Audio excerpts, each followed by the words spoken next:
अब शुरू करते हैं बच्चों अपन अपना नया चैप्टर। नए चैप्टर का नाम है force and law of motion, जिसको हिंदी में हम लोग बोलते हैं बल एवं गति के नियम। तो क्या पढ़ने जा रहे हैं बच्चों हम लोग? हम पढ़ने जा रहे हैं बल एवं गति के नियम। क्या पढ़ने जा रहे हैं? बल एवं गति के नियम को पढ़ने जा रहे हैं बच्चों, ठीक है। तो सबसे पहले हम शुरुआत करते हैं बल से। तो ये बल पता है क्या होता है? बल बहुत सिंपल सा टॉपिक है, बहुत सिंपल सा। आप सब ने कभी ना कभी किसी ना किसी चीज को खींचा ही होगा, खींचा होगा ना। तो जो आप किसी चीज को खींच रहे हो ना बच्चों, ये बल कहलाती है ना। और आपने कभी ना कभी किसी चीज को धक्का भी मारा होगा, उसको धक्का भी मारा होगा ना आपने। आपके दोस्त को भी कभी ना कभी धक्का दिया होगा।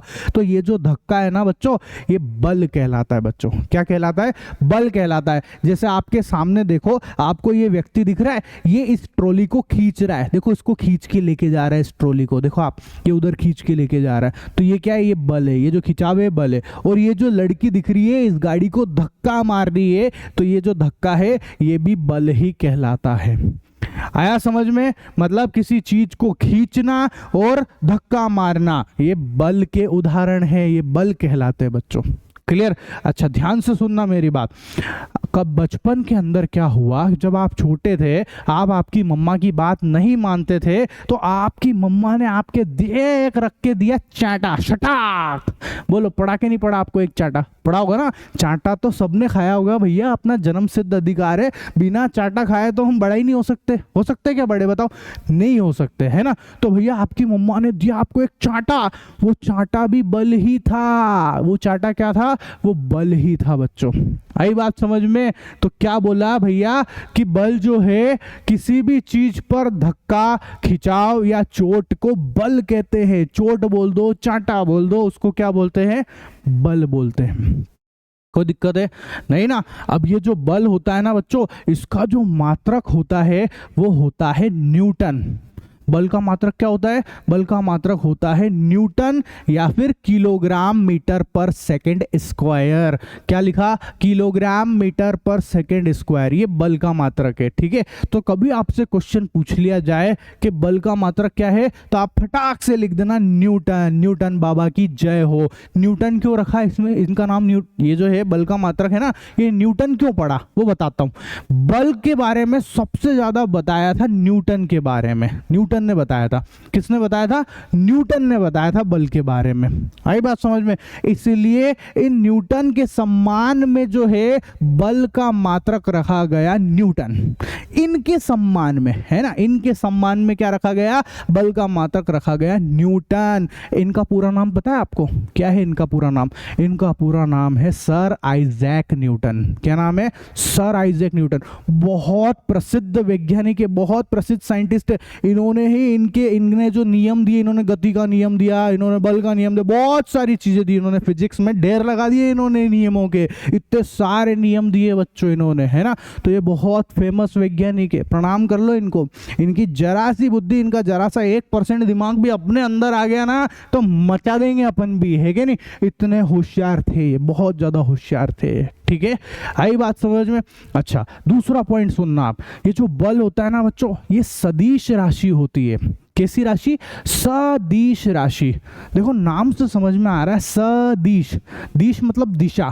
तो ऐसी राशि जिसके अंदर दिशा हो उसको हम लोग बोलते हैं सदिश राशि। क्या बोलेंगे? सदिश की क्या परिभाषा है? ऐसी राशि जिसमें परिमाण के साथ साथ दिशा भी उपस्थित हो उसको हम बोलेंगे सदिश राशि, ठीक है। तो देखो मैंने लिख भी रखा कि यह एक सदिश राशि है, इसमें परिमाण और दिशा दोनों होती है। तो बल जो है वो सदिश राशि होती है बच्चों। कैसी राशि होती है? सदिश राशि। सदिश का क्या मतलब होता है वो समझाता हूं, ध्यान से सुनना मेरी बात, बहुत आराम से समझेंगे, है ना। देखो जैसे मान लो कि मेरे को जो है किसी चीज को उधर की तरफ धक्का देना है ना। मेरे पास एक कुर्सी है, देखो आपको वीडियो में दिख रही होगी, ये चेयर दिख रही है आपको, ये रही, है ना। मेरे को इस चेयर को जो है इसको मेरे को उधर की तरफ धक्का देना है, ठीक है। देखो मैं आपको दिखाता हूँ, ज्यादा अच्छे से समझ में आएगा आपको। एक सेकंड रुकना आप। देखो मैं कैमरे को थोड़ा नीचे करता हूँ, अब देखो दिख रही है, ये चेयर है मेरे पास में, है ना, ये चेयर है, ठीक है। अब मैं बोल रहा हूं कि मेरे को जो है इस चेयर को उधर की तरफ धक्का देना है। किधर की तरफ? इस चेयर को उधर धक्का देना है। तो ऑब्वियस सी बात है, मैं क्या करूंगा, इस चेयर पे धक्का लगाऊंगा ऐसे, जब जाके तो ये चेयर उधर खसकेगी। बोलो ऐसा होगा कि नहीं होगा? होगा ना। लेकिन अगर कोई जो है, कोई ज्यादा समझदार व्यक्ति क्या कर रहा है, उसको मैंने बोला कि भाई तेरे को इस चेयर को उधर पहुंचानी है, लेकिन वो क्या कर रहा है, वो सिंघम की तरह उचक के ये भड़ ऐसे मार रहा है इसके ऊपर ऐसे। बताओ, वो ताकत ऐसे नीचे की तरफ लगा रहा है, नीचे की तरफ बल लगा रहा है। बताओ क्या चेयर उधर खसकेगी? क्या नहीं खसकेगी।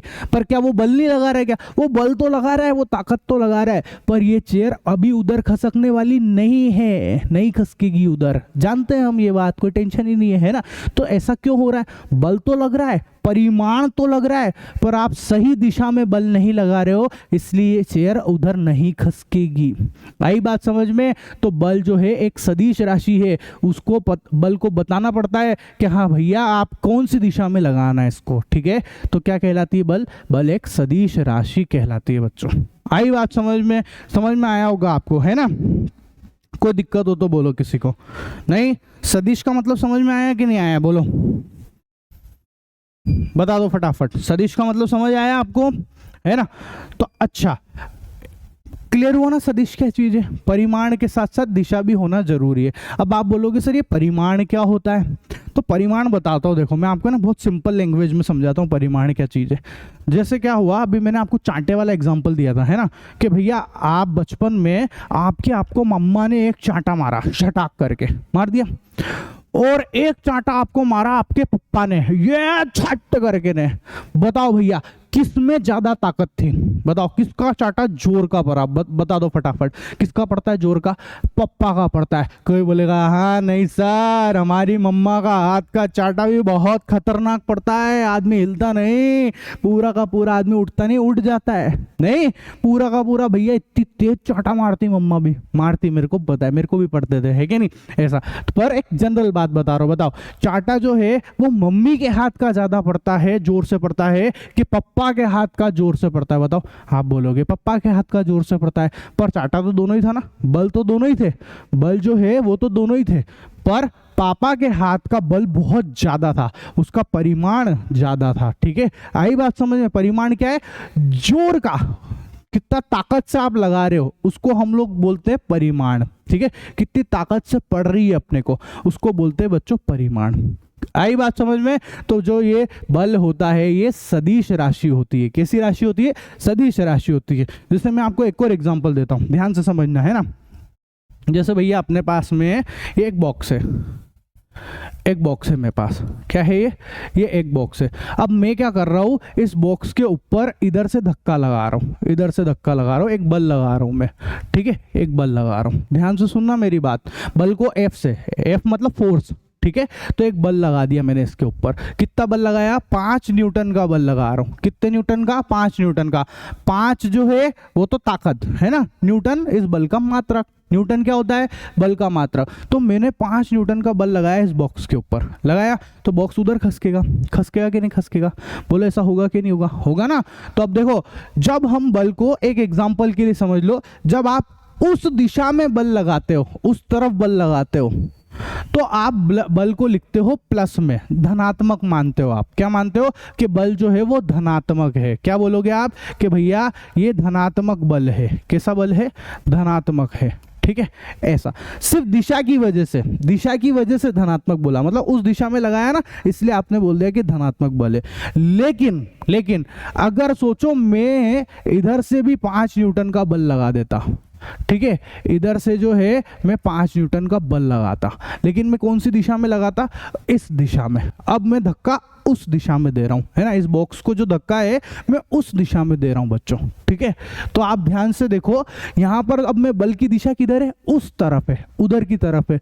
इसीलिए हमको इस बल के यहाँ पे जो 5 न्यूटन लिखा है ना, इसके आगे मेरे को माइनस का चिन्ह लगाना पड़ेगा। किसका चिन्ह लगाना पड़ेगा? माइनस का।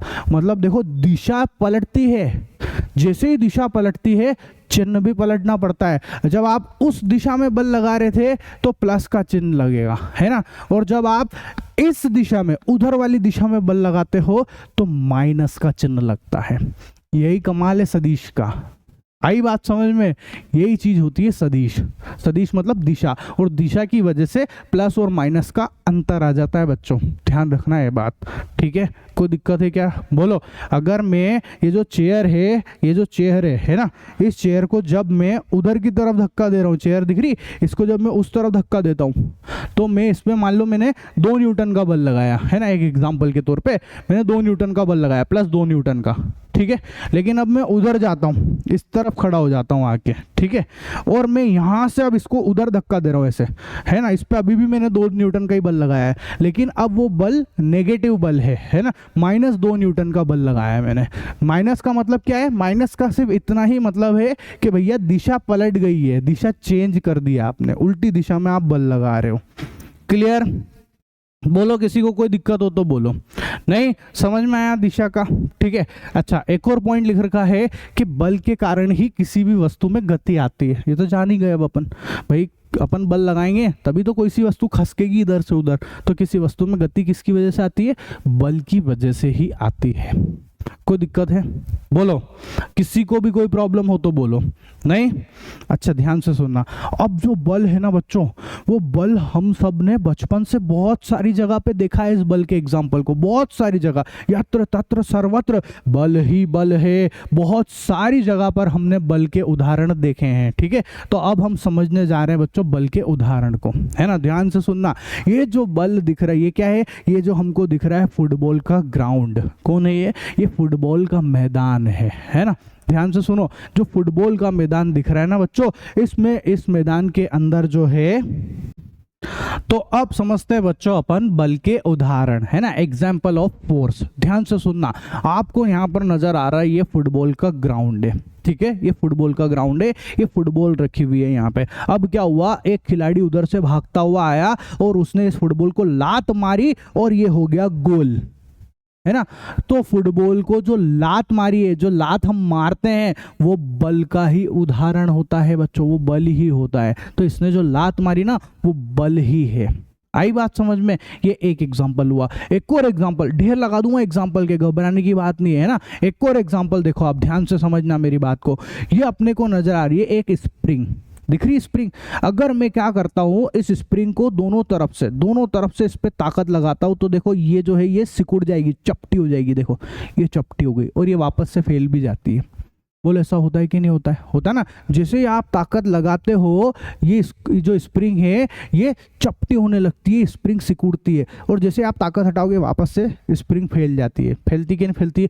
तो ये भी बल का ही एक उदाहरण है। आई बात समझ में? बल ही है ये बल के कारण ही ऐसा हो रहा है बच्चों। ठीक है, तो बल के कारण ही किसी भी चीज का आप आकार, उसकी आकृति भी बदल सकते हो। आपने इस स्प्रिंग की आकृति जो है, इस स्प्रिंग की आकृति बदल दी, देखो, और वापस से उसी आकृति में आ गई। जैसे आप बल हटाओगे ये उसी जगह पे पहुंच जाएगी। तो ये भी बल का ही एक उदाहरण है ना? अच्छा, आप देखो, आपको यहाँ पर एक गुब्बारा नजर आ रहा है, दिख रहा है गुब्बारा। जब आप इस गुब्बारे को जोर से इसके ऊपर मारते हो, है ना, जोर से मारते हो एकदम, तो ये शटाक करके फूट जाता है। देखो ये फूट गया। तो ये क्यों फूटा? बल की वजह से ही फूट पा रहा है बच्चों ये। ठीक है, तो ये क्या सब है? ये सारे के सारे बल के उदाहरण है। और उदाहरण दे देता हूं, घबराने की बात नहीं है, खूब सारे एग्जांपल है अपने पास, है ना? जैसे आप देखो भैया, ये हमारे पास क्रिकेट का एक ग्राउंड है ना? इसमें देखो ये इसने बॉलिंग करी और ये उसने घुमा के मारा, और देखो गेंद को, और इसको गेंद को इसने पकड़ लिया, इस फील्डर ने पकड़ लिया। तो ये भी बल के उदाहरण है, बल के उदाहरण। वापस से देखो, आप ध्यान से देखो, एक भैया, एक बॉलर आया, है ना, और उसने जो है ये गेंद डाली, ये बॉल डाली इसने, और वो देखो बैट्समैन ने मारा उसको, गेंद को, और ये देखो ये फील्डर ने पकड़ लिया। तो ये तीनों ने बल लगाया, इन तीनों ने बल लगाया बच्चों। देखो इसने, बॉलर ने क्या करा, ऐसे घुमा के ऐसे फेंकी, गेंद फेंकी, तो ये बल लगाया, इसने लगाया। जो बैट्समैन है, उस बैट्समैन ने जो यूं करके ये बल्ला घुमाया, ताकत लगाई, तो ये ताकत क्या है? बल ही है ना? और जो ये फील्डर है, जिसने गेंद को पकड़ लिया, जो फील्डिंग कर रहा है ये, इसने क्या करा, इस गेंद को ऐसे करके लपक लिया ना, तो ये भी बल का ही उदाहरण है। आई बात समझ में?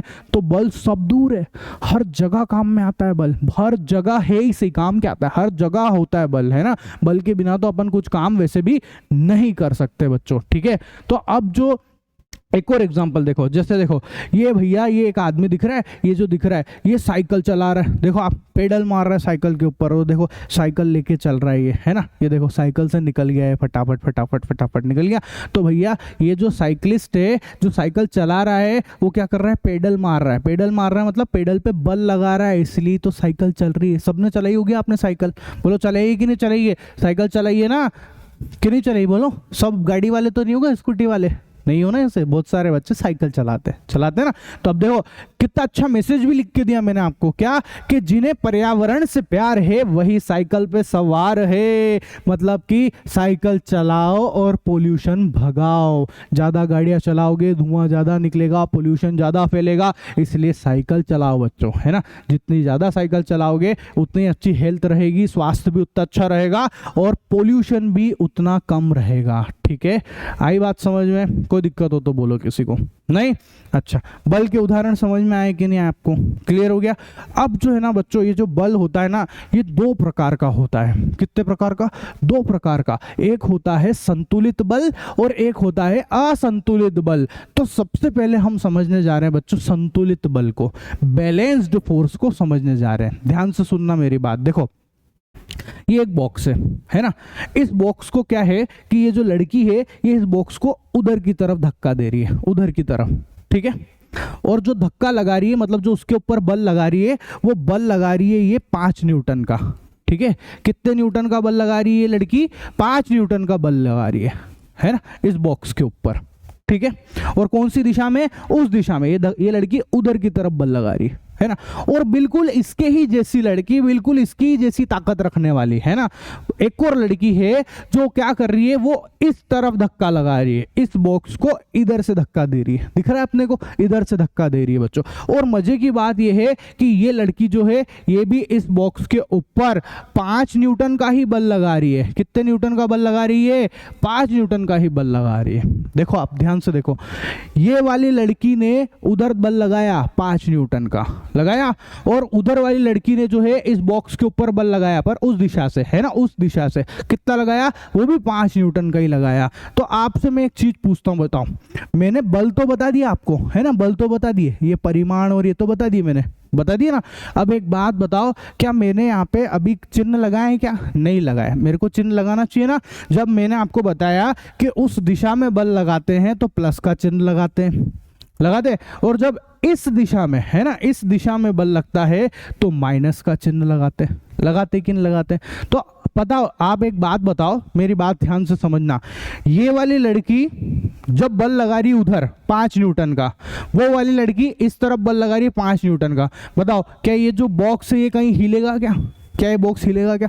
ये बॉक्स नहीं हिलेगा सर। क्यों नहीं हिलेगा? क्योंकि जितनी ताकत इधर से लग रही है उतनी ही ताकत उधर से भी लग रही है, इसलिए इस बॉक्स में कोई गति होने वाली नहीं है। मतलब ये जो बॉक्स है ना, इसमें जब कोई गति नहीं है, इसका मतलब ये हुआ कि भैया इस बॉक्स के ऊपर जो बल लग रहे हैं, इस बॉक्स के ऊपर जो बल लग रहे हैं, ये दोनों एक दूसरे को कैंसिल कर रहे हैं, ये दोनों एक दूसरे को कैंसिल कर रहे हैं। इसके 5 न्यूटन ने उसके 5 न्यूटन को कैंसिल कर दिया बच्चों, इसलिए ही तो ये बॉक्स इधर से उधर नहीं हिल रहा है। ठीक है, तो क्या होता है भैया, जो संतुलित बल होते हैं ना, उसमें जो टोटल बल होते हैं, जो कुल बल लगे हुए होते हैं, उसका परिणामी 0 होता है। क्या होता है? उसका परिणामी 0 हो जाता है बच्चों। कैसे 0 हो जाता है? ध्यान से समझना, है ना। परिणामी क्या चीज है? जैसे मैंने यहां लिखा F परिणामी के परिणामी बल, ठीक है, ऐसे लिख दिया मैंने कि F परिणामी मतलब परिणामी बल। F का मतलब क्या है? Force, F for force. ठीक है, तो परिणामी बल कैसे निकालते पता है? जैसे ये बॉक्स है, इस बॉक्स के ऊपर जितने भी बल लग रहे हैं उन सब बलों को आप जोड़ दो। ठीक है, तो जैसे मैंने जोड़ा F1 प्लस F2, दिख रहे मेरे को 2 बल दिख रहे, एक बल F1 नजर आ रहा है, एक बल F1 है, और दूसरा जो बल है वो F2 है। तो मैंने इन दोनों बलों को जोड़ दिया यहाँ पे। आई बात समझ में? तो अब आप बताओ, जो F1 है उसका वैल्यू कितना है? प्लस का 5 न्यूटन, ये लिख दिया मैंने, प्लस 5 न्यूटन, है ना। अच्छा, प्लस की जगह पे प्लस ऐसा का ऐसा ही लिखा। F2 की वैल्यू कितनी है? माइनस का 5 न्यूटन, तो देखो मैंने यहाँ पे लिख दिया माइनस का 5 न्यूटन। ठीक है, अब आप बताओ, ये है प्लस का 5 न्यूटन, है ना, और प्लस इंटू माइनस, तो ये तो माइनस ही हो गया, और ये है माइनस 5 न्यूटन। इसको इससे काट दो, आंसर आ गया 0। तो परिणामी बल कितना आया, परिणामी बल जो है वो 0 आया। तो परिणामी बल समझ गए आप, परिणामी बल का मतलब होता है कि किसी भी चीज पे टोटल कितने बल लग रहे हैं उन सभी का योग क्या कहलाता है, परिणामी बल कहलाता है बच्चों। ठीक है, एक और एग्जांपल ले लेता हूं, जैसे मान लो एक एग्जांपल और समझना मेरी बात को। ठीक है, जैसे ये एक बॉक्स है ना, इस पर एक बल इधर से लग रहा है, ठीक है, एक बल इधर से लग रहा है, एक बल जो है वो इधर से लग रहा है F2, एक बल इधर ऊपर से लग रहा है F3, एक बल यहाँ से लग रहा है F4। तो अगर मैं आपको बोलूँ कि भैया ये जो बॉक्स है इसका परिणामी बताओ, तो आप क्या बोलोगे, आप बोल दोगे बहुत इजी है, कोई टेंशन वाली बात नहीं है, F परिणामी निकालना है तो ये लो, क्या करेंगे हम, F1 plus F2 plus F3 plus F4, ये लो चारों को जोड़ देंगे, चारों को जोड़ देंगे और आ जाएगा परिणामी। मतलब जितने भी, ये तो 4 है ना, तो 4 लगा दिए मैंने, 5 होते तो 5 लिख देता मैं यहाँ पे। ठीक है, जितने भी बल है उन सबको आप जोड़ के लिख दो बस, उसी को हम लोग बोलेंगे परिणामी। तो परिणामी यहाँ पर कितना है, 0 है बच्चों, कितना है, 0 है। आया समझ में संतुलित बल क्या होता है, कोई दिक्कत हो तो बोलो। नहीं, अब आते हैं बच्चों दूसरे प्रकार पे, असंतुलित बल है ना, इंग्लिश में बोलते हैं बच्चों अनबैलेंस्ड फोर्स। ठीक है, ध्यान से सुनना क्या है, बॉक्स अभी भी वो का वही है ना, इधर से वो लड़की धक्का लगा रही है और इधर से जो है, इधर अभी कोई नहीं है, तो एक काम करता हूँ मैं खड़ा हो जाता हूँ। ठीक है, अब एक बात बताओ, मैं धक्का लगा रहा हूँ इधर से, अब आप खुद देख लो मेरे सामने वो लड़की तो बेचारी बहुत छोटी सी है ना, तो मेरी ताकत ज्यादा होगी, होगी कि नहीं होगी, वो भी ताकत लगा रही है, ये लड़की भी ताकत लगा रही है, ये कितना बल लगा रही है बताओ, मैंने आपको बताया ना ये कितना बल लगाती है, ये लड़की लगाती है भैया बल 5 न्यूटन का। ठीक है, और वो भी माइनस में है ना, इस दिशा में बल को माइनस में लेते हैं। ठीक है, ये वाली दिशा में माइनस में, तो ये लड़की लगा रही है इस बॉक्स पे 5 न्यूटन का, और मैं लगा रहा हूं, मैं अपनी तरफ से बल लगा रहा हूं। ठीक है, मैं अपनी तरफ से बल लगा रहा हूँ और मैं लगा रहा हूँ, बताओ आप बोलो, अब मेरा इससे तो ज़्यादा हो गई सही, आप यूँ ही देख लो, साइज ही देख लो मेरी, है कि नहीं, तो बताओ भैया मेरा बल इससे तो बहुत ज़्यादा है ना, कितना लिखूँ मैं, बोलो आप जो लिखोगे। मैंने बोल दिया कि मैंने 8 न्यूटन का बल लगा दिया, कितने का लगा दिया, कि भैया मैंने जो है 8 न्यूटन का बल लगा दिया, लगा दिया। अब आप बताओ, मैं इधर से ज़्यादा ताकत लगा रहा हूँ, ज़्यादा बल लगा रहा हूँ, तो क्या होगा, ये बॉक्स जो है ये उधर खसक जाएगा, उधर की तरफ खसक जाएगा। देखो आप ये देखो, मैं ताकत लगा रहा हूँ, ये बॉक्स ही उधर खसक गया, लड़की को उधर धक्का लग गया है, लग गया है कि नहीं लग गया, बोलो ऐसा होगा कि नहीं होगा, होगा ना, बिल्कुल होगा, कोई टेंशन वाली बात ही नहीं है ना। अच्छा, अब एक बात बताओ, मैं आपसे पूछूं कि परिणामी बताओ आप, परिणामी कितना है, अगर मैं आपसे पूछता हूँ, देखो मैं इसको यहाँ वापस से इधर लाता हूँ है ना, अब मैं आपसे पूछूं कि बताओ इस बॉक्स के ऊपर परिणामी बल कितना है, तो आप कितना बताओगे, बोलो बता दो फटाफट। मैंने आपको सिखाया ना परिणामी निकालना, क्या करेंगे, F परिणामी बराबर क्या लिखोगे, बोलो F1 प्लस F2। ठीक है, F1 कितना है, प्लस का 8 न्यूटन, प्लस का ऐसा कैसे उतार लो, F2 कितना है, माइनस का 5 न्यूटन, है ना।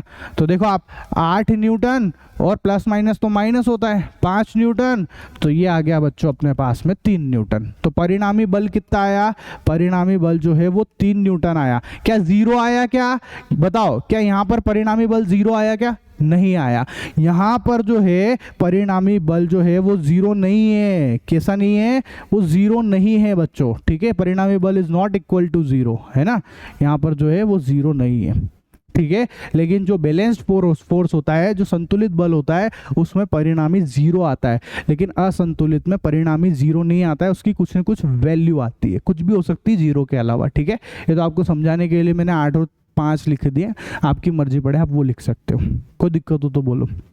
क्या बोला, किसी वस्तु पर लगने वाले सभी बलों का परिणामी बल 0 नहीं है, तो ऐसे बल को असंतुलित बल कहते हैं। क्लियर हो गया ना, बोलो, कोई दिक्कत है किसी को, नहीं, ठीक है।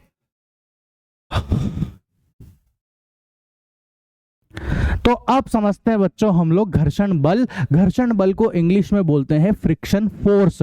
इसको हम एक छोटे से एग्जांपल की मदद से समझते हैं ना। तो ध्यान से देखो, मेरे पास यहाँ पर एक बॉल है, ठीक है, मैं क्या कर रहा हूँ, इस बॉल को जो है धक्का देता हूँ। देखो ये मैंने इसको धक्का मारा, जैसे ही मैंने इस बॉल को मारा ये लुढ़कने लग गई, लुढ़कती लुढ़कती लुढ़कती वहां जाके रुक गई है ये।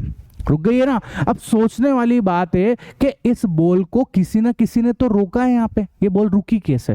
कुछ तो हुआ होगा ना, जब जाके तो ये बॉल रुकी है। तो बच्चों पता है क्या होता है कि इस बॉल के ऊपर एक बल लगता है, उस बल की वजह से, मतलब एक बल लगा, उस बल की वजह से जो है ये बॉल यहाँ पर आके रुक गई है। और मजे की बात बताऊं आपको, उस बल को हम लोग बोलते हैं घर्षण बल। क्या बोलते हैं? उस बल को ही हम लोग बोलते हैं घर्षण बल। मतलब इस बॉल की जो गति थी, वो जो बॉल लुढ़क रही थी, इसकी गति को रोका किसने? घर्षण बल ने रोका है। आई बात समझ में क्या होता है घर्षण बल? ठीक है, अब ध्यान से सुनना मेरी बात। ये जो घर्षण बल होता है ना बच्चों, ये गति के विपरीत दिशा में लगता है, गति के विपरीत दिशा में लगता है। देखो आप बताओ एक बात, ये जो बॉल है इसकी गति किधर हुई? ये उस तरफ गति करके गई है, उस तरफ गई ना। बताओ बॉल की गति किस दिशा में हुई है? इस दिशा में हुई है, हुई है। तो ये जो घर्षण बल है ना बच्चों, ये गति के विपरीत दिशा में लगता है। मतलब घर्षण बल जो है उस दिशा में लगेगा, उधर की तरफ लगेगा। ठीक है, किधर लगेगा? उस दिशा में लगेगा बच्चों, है ना। तो यहाँ पर जो है, जो घर्षण बल है आपका, वो गति के विपरीत दिशा में लगता है। तो घर्षण बल इधर की तरफ लगा, तभी तो रुकेगी कोई सी भी चीज। ऑब्वियस सी बात है, कोई सी चीज ऐसे जा रही है, अब उसको रोकना है तो उसके ऊपर ऐसे ही तो ताकत लगानी पड़ेगी, तभी तो रुकेगी। तो घर्षण बल जो है वो विपरीत दिशा में लगता है गति के। आया पॉइंट समझ में? कोई दिक्कत हो तो बोलो किसी को, नहीं ना। अब दूसरा पॉइंट ध्यान से सुनना मेरी बात, क्या कि भैया ये जो घर्षण बल है ये दो सतहों के बीच में लगता है। कहां पर लगता है? दो सरफेस के बीच में लगता है बच्चों। अब आप बोलोगे सर यहाँ पे दो सतह कौन सी है? यहाँ पे भी है दो सतह। ध्यान से सुनो, एक तो ये जो बॉल दिख रही ना, इसकी खुद की सतह, एक तो किसकी सतह? ये जो बॉल दिख रही है इसकी खुद की सतह, और एक और सतह है ये सड़क, जिस जगह पे मैं इसको लुढ़का रहा हूं। तो दो सतह मिल गई। तो याद रखना, घर्षण बल हमेशा दो सतहों के बीच में ही लगता है, हमेशा दो सतहों के बीच में लगता है। जैसे कि मैं बताऊं, जैसे मेरा हाथ है ना, और ये एक और हाथ है, तो दो सतह हो गई ना। तो इन दोनों अगर मैं ऐसे रगड़ रहा हूं ना, तो ये घर्षण ही है, ये घर्षण है, ये घर्षण बल है बच्चों। तो घर्षण बल जो है हमेशा दो सतहों के बीच में लगता है। बताओ यहाँ पे दो सतह कौन सी है? एक तो ये बॉल की खुद की सतह, इसकी खुद की सतह है ना, और एक जो है सड़क, जो सड़क है ना अपने पास में, ये सड़क, इसकी खुद की सतह। सड़क भी एक अपने आप में सतह है। तो ये दो सतहों के बीच में लगता है। आया समझ में? चलो मैं आपको इसके एग्जांपल बताता हूँ, है ना, कि भैया ये घर्षण बल और कहाँ कहाँ पे आपको दिखाई देगा। ठीक है, तो ध्यान से देखो, जैसे ये एक आदमी दिख रहा है अपने को, है ना, ये क्या कर रहा है? इसकी ट्रॉली को खींच के लेके जा रहा है, खींच के लेके जा रहा है ना बच्चों। देखो आप ध्यान से देखो, इसकी ट्रॉली को खींच के लेके जा रहा है, लेके जा रहा है। तो पता है इसके जो जूते हैं, इसने जो जूते पहन रखे हैं, इसके जूते और जो अपनी सड़क है उसके बीच में घर्षण बल लग रहा है ना। इसके जो शूज है, इसके जो पाँव में जो शूज पहन रखे इसने, इसके जूते और इन सड़क के बीच में घर्षण बल लग रहा है। और बताओ एक और कहाँ पे लग रहा है? ये जो ट्रॉली है ना, इस ट्रॉली का जो ये पहिया दिख रहा है अपने को, इस पहिया, ये जो पहिया है इसमें और ये जो सड़क है इसके बीच में घर्षण बल लग रहा है बच्चों। ठीक है, तो ये पहिए और इस सड़क के बीच में भी घर्षण बल लगता है। कौन सा बल लगता है? फ्रिक्शन फोर्स, घर्षण बल लगता है। आई बात समझ में? ठीक है, एक और एग्जांपल देता हूं। जैसे मान लो कि एक कार है, ठीक है, ये कार देखो ये आ रही है, ये चल के जा रही, चल के जा रही, चल के जा रही है, चल के जा रही है, ये रुक रही है ना। तो पता है आपको, ये जो कार है, ये जो कार है, इसके जो पहिए हैं, इसके जो पहिए हैं, ठीक है, और ये जो सड़क है, इसके बीच में भी घर्षण बल लगता है। तो गाड़ी के पहिए, कार के पहिए और जो सड़क है उनके बीच में भी घर्षण बल लग रहा है। यहाँ पे भी दो सतह है। एक तो ये गाड़ी का पहिया जो है उसकी खुद की सतह, टायर है ना, टायर की खुद की सतह, और ये जो सड़क है इसकी खुद की सतह।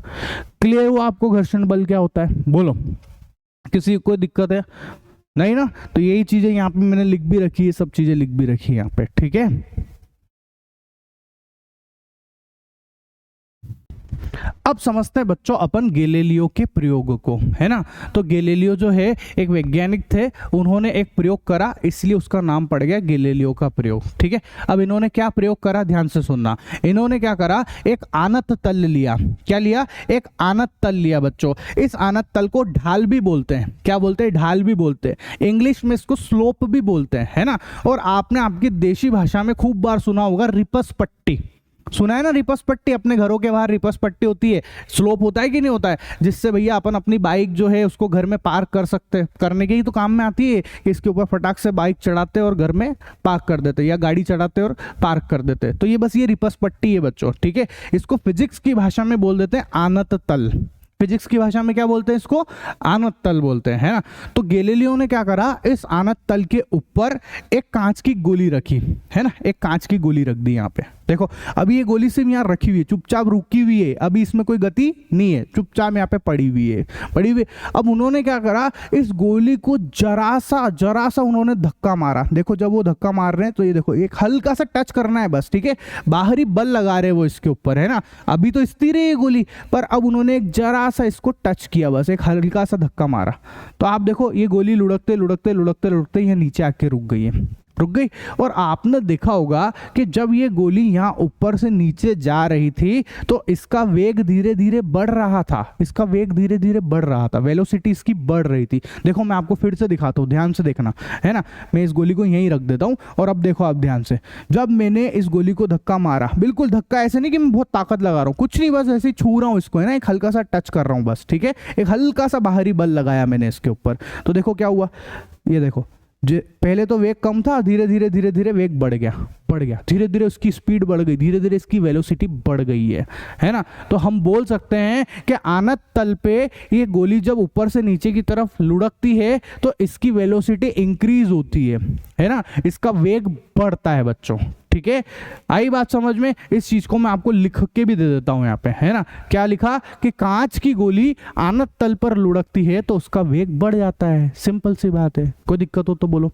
नहीं तो अब गैलीलियो ने सोचा कि यार एक काम करता हूं, अभी तो मैंने आनत तल पे ऊपर से नीचे लुढ़काया ना, अब उन्होंने सोचा एक काम करता हूं कि एक और आनत तल लेता हूं, है ना, और उस पे जो गोली मैं नीचे रखता हूं या नीचे की तरफ, और इस गोली को जो है मैं नीचे से धक्का मारता हूं, ठीक है। जब मैं नीचे से ऊपर धक्का मारता हूं देखता हूं क्या होता है। तो जब उन्होंने नीचे से ऊपर की तरफ इसको धक्का मारा तो देखो आप, ये गोली जो है ऊपर जा रही है, इसका वेग कम हो गया देखो वेग, और वापस से पलट के फिर से नीचे आ गई। आई कि नहीं? इसका वेग कम हुआ जब भी तो नीचे आई है, हुआ कि नहीं हुआ? फिर से देख लो, आप आराम से देख लो, ध्यान से सुनना।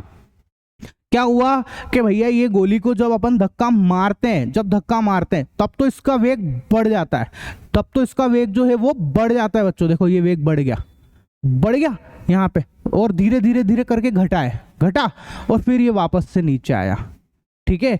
तो हम बोल सकते हैं कि किसी भी आनत तल पे जब हम इस गोली को नीचे से ऊपर की तरफ भेजते हैं तो इसकी वेलोसिटी डिक्रीज होती है। कैसी होती है? वेलोसिटी डिक्रीज होती है, वेग जो है वो घटता है बच्चों, इसका वेग घटता है, ठीक है। तो लिख भी रखा है अपन ने, कांच की गोली आनत तल पर ऊपर की ओर चढ़ती है तो उसका वेग घट जाता है, सिंपल सी बात है। तो अभी तक अपन ने क्या समझा? अभी तक सिर्फ इतना ही समझा कि भैया जब आप गोली को ऊपर से नीचे छोड़ते हो तो वेग बढ़ता है, नीचे से ऊपर जब आप नीचे से ऊपर धक्का देते हो तो वेग घटता है, बस इतना ही समझा है अभी तक अपन, है ना।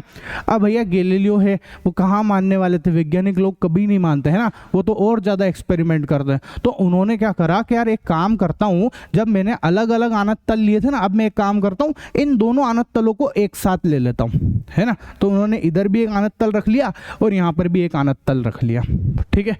और आप ध्यान से देखो, ये जो दोनों आनत तल दिख रहे हैं, इन दोनों आनत तल की जो ऊंचाई है, देखो आप, इसकी ऊंचाई और उसकी ऊंचाई बराबर है। ध्यान से देख लो भले, आप आराम से देखो, दोनों की ऊंचाई बराबर है, दिख रही?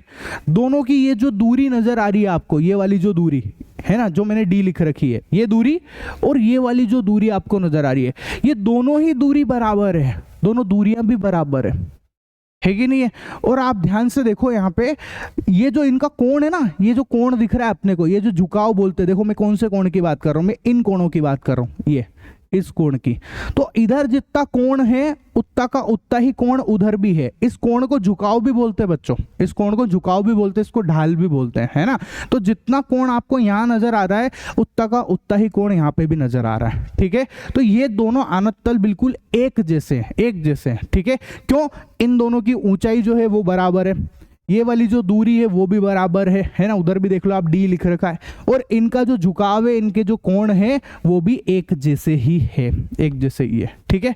इसके ऊपर रखी हुई है एक बॉल रखी हुई है। अब गैलीलियो ने क्या करा, देखो ये बॉल अभी स्थिर है, है ना। तो अभी इसमें कोई गति नहीं है, कुछ भी गति नहीं है, ठीक है। गैलीलियो ने क्या करा, इस पे बाहरी बल लगाया। बाहरी बल मतलब इसको बहुत हल्का सा एक धक्का मार दिया उन्होंने, देखो बिल्कुल हल्का सा एक धक्का मारा। तो देखो क्या होता है, जैसे ही मैं इसको बिल्कुल टच करता हूं, बस जैसे मैंने इसको टच किया, ये देखो आप, ये देखो ये गति करना शुरू हो गई, गति कर रही है। मैंने कोई बल ऐसे नहीं है कि बहुत तेज धक्का मारा, कुछ नहीं, खाली मैं टच किया था बस। जैसे टच करा वो लुढ़कना स्टार्ट कर गई, देखो ये लुढ़क रही है, दिख रही है लुढ़कते हुए। अब यहाँ पर आप ध्यान से देखोगे तो ये जो बॉल है, ये जो बॉल है बच्चों, है ना, ये बॉल देखो, आप वापस से सुनना मेरी बात, देखो ये बॉल, एक सेकेंड, ये देखो ये बॉल कहाँ से चल रही है, ये एच ऊंचाई से जा रही है। बताओ ये बॉल कितनी ऊंचाई पे रखी हुई है, एच ऊंचाई पे रखी हुई है ना। इस वाले आनत तल पे, ये जो आनत तल दिख रहा है, इस वाले आनत तल पे ये बॉल एच ऊंचाई पे, ठीक है। और इस वाले आनत तल पे बॉल कितनी गति कर रही है, डी दूरी की गति कर रही है, ठीक है। जब ये यहाँ से इसको धक्का पड़ता है ना, जब ये इस वाले आनत तल पे जाती है तो आप देखो ये उतनी ही एच ऊंचाई की दूरी चढ़ रही है और उतनी ही डी दूरी तय कर रही है, उतनी ही डी दूरी तय कर रही है। आई बात समझ में, मतलब जितनी ऊंचाई से इसको छोड़ा था, इसको जब उतनी ही ऊंचाई चाहिए, उतनी ही ऊंचाई, अगर इसको उतनी ऊंचाई पे जाना है तो इसने डी दूरी को ही तय किया है, उतनी ही दूरी तय करी है इसने। क्लियर हुए दोनों पॉइंट, ठीक है।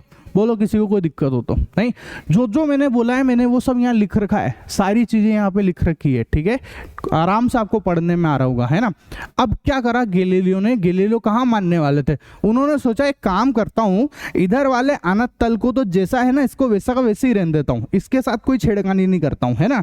लेकिन ये जो आनत तल नजर आ रहा है, मैं इस आनत तल को जो है, इसका जो ये कोण है ना, ये कोण, इसको थोड़ा सा कम कर देता हूँ। देखो वो इसको झुका रहे हैं, है ना, इस कोण को झुका रहे, देखो इसको उन्होंने कम कर दिया, ध्यान से देखो आप, ये उन्होंने इसको कम कर दिया कोण को कम। देखो ये वाला कोण जो है ये कम है ना इससे, ठीक है। कहने का मतलब अब जो आपको इधर वाला कोण दिख रहा है ये ज्यादा है उस वाले कोण से, ठीक है। इधर वाला कोण ज्यादा है और उधर वाला कोण कम है बच्चों, उधर वाला कोण कम है। अब आप खुद ही सोच सकते हो, जब हमने कोण को कम करा तो ऑब्वियस सी बात है ये दूरी जो है ये तो बढ़ेगी, ये वाली दूरी बढ़ गई है, बढ़ी कि नहीं बढ़ी, देखो आपको डायग्राम दिख भी रहा है अच्छे से।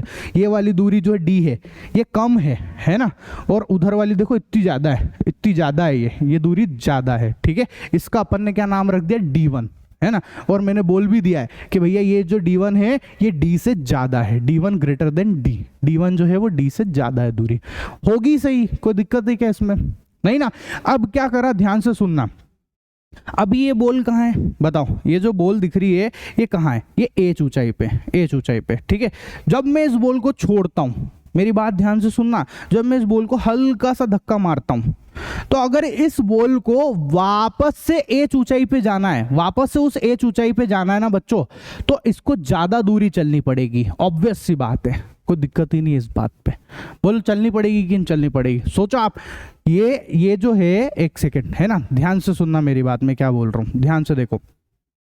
ये जो बॉल है, ठीक है, इस बॉल, अभी ये बॉल एच ऊंचाई पे, जब मैं इसको अगर यहाँ से छोड़ूं, इसको धक्का मारूं, तो ये बॉल जो है वापस से इसको जब अगर एच ऊंचाई पे चलना है, इसको इतनी ऊंचाई चढ़नी है जितनी ऊंचाई पे ये है ना, अगर इसको उतनी ऊंचाई पे चढ़ना है तो इसको ज्यादा दूरी चलनी पड़ेगी। तो दिख भी रहा है ना ये दूरी ज्यादा है, ये दूरी ज्यादा है यहाँ पे, तो इसको ज्यादा दूरी चलनी पड़ेगी बच्चों, है ना। तो देखो मैं इसको छोड़ता हूँ यहाँ से, देखो वापस से छोड़ के दिखाता हूँ, ध्यान से देखो। जैसे ही मैंने इसको छोड़ा, देखो मतलब ये गई उतनी ऊंचाई पे, एच ऊंचाई पे तो गई, लेकिन उसने जो ये दूरी है ना बच्चों, ये दूरी ज्यादा चली है, देख लो आप, ज्यादा दूरियां चल रही है, ये चल रही कि नहीं चल रही है, इधर वाली दूरी तो कम है और उधर वाली दूरी ज्यादा है, ठीक है। तो देखो क्या लिखा अपन ने, अगर दाईं ओर के आनत तल के कोण को धीरे धीरे कम किया जाए, ये दाईं ओर का कोण है, ये दाईं ओर का आनत तल है ना, और उसके कोण को अगर मैंने धीरे धीरे कम कर दिया, मतलब मैंने कम कर दिया इसको, ठीक है, तो गोली को मूल ऊंचाई प्राप्त करने के लिए अधिक दूरी तय करनी पड़ेगी। मतलब गोली को एच ऊंचाई प्राप्त करने के लिए, गोली को एच ऊंचाई प्राप्त करने के लिए ज्यादा दूरी चलनी पड़ेगी, ज्यादा दूरी चलनी पड़ेगी। आया समझ में एक्सपेरिमेंट, है ना। अब भैया गैलीलियो ने सोचा कि यार मैं एक काम करता हूँ, मैं है ना ये जो कोण है ना, ये इस कोण को ही हटा देता हूँ। मतलब मैं क्या करूँ, ये जो कोण इसको ही गायब कर दूँ, मतलब मैं इसको पूरा ही चपटा कर दूँ, बिल्कुल एक स्ट्रेट लाइन जैसा कर दूँ, बिल्कुल ऐसा, है ना। तो उन्होंने इसको पूरे को ही चपटा कर दिया, देखो पूरा ही चपटा कर दिया उन्होंने। देखो आप, इधर वाला अनंत तल जैसा था उसको तो वैसा का वैसे ही रहने दिया, है ना, लेकिन उधर वाले अनंत तल को पूरा चपटा कर दिया, पूरा कोण वोण सब हटा दिए। अब आप बताओ, मेरी बात ध्यान से सुनना। अभी ये जो बॉल है ना, इस बॉल, ये बॉल अभी कितनी ऊंचाई पे, एच ऊंचाई पे, ठीक है। तो इस बॉल को जो अगर मैं धक्का दूंगा, तो इसको अगर एच ऊंचाई पे जाना है तो इसको दूरियां चलनी पड़ेगी कि चलनी पड़ेगी ना, ऑब्वियस सी बात है। तो भैया मैंने इसको धक्का दिया, देखो आप ध्यान से, जब मैंने इसको हल्का सा टच किया, जैसे ही मैंने इसको टच किया, इसने गति करना शुरू कर दिया। देखो ये एच ऊंचाई को ढूंढ रही है, एच ऊंचाई की तलाश में जाती जा रही है, आगे जाती जा रही है। पर बताओ क्या इसको कहीं पे भी एच ऊंचाई मिलेगी क्या? नहीं मिलेगी। क्यों नहीं मिलेगी? एच ऊंचाई तो है ही नहीं, इसलिए ये गति करते करते करते आगे जाती जाएगी और एक जगह पर आके ये रुक जाएगी। बच्चों देखो, इस एक जगह पे जाके ये रुक गई है। आया समझ में? ठीक है।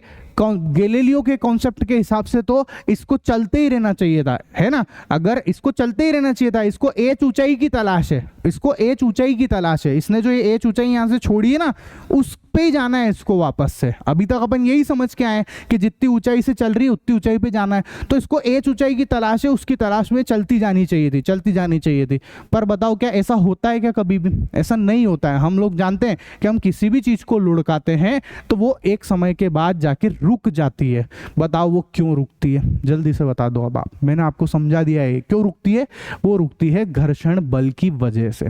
किसकी वजह से रुकती है? घर्षण बल की वजह से रुकती है बच्चों, ठीक है। बोलो कोई दिक्कत है क्या किसी को?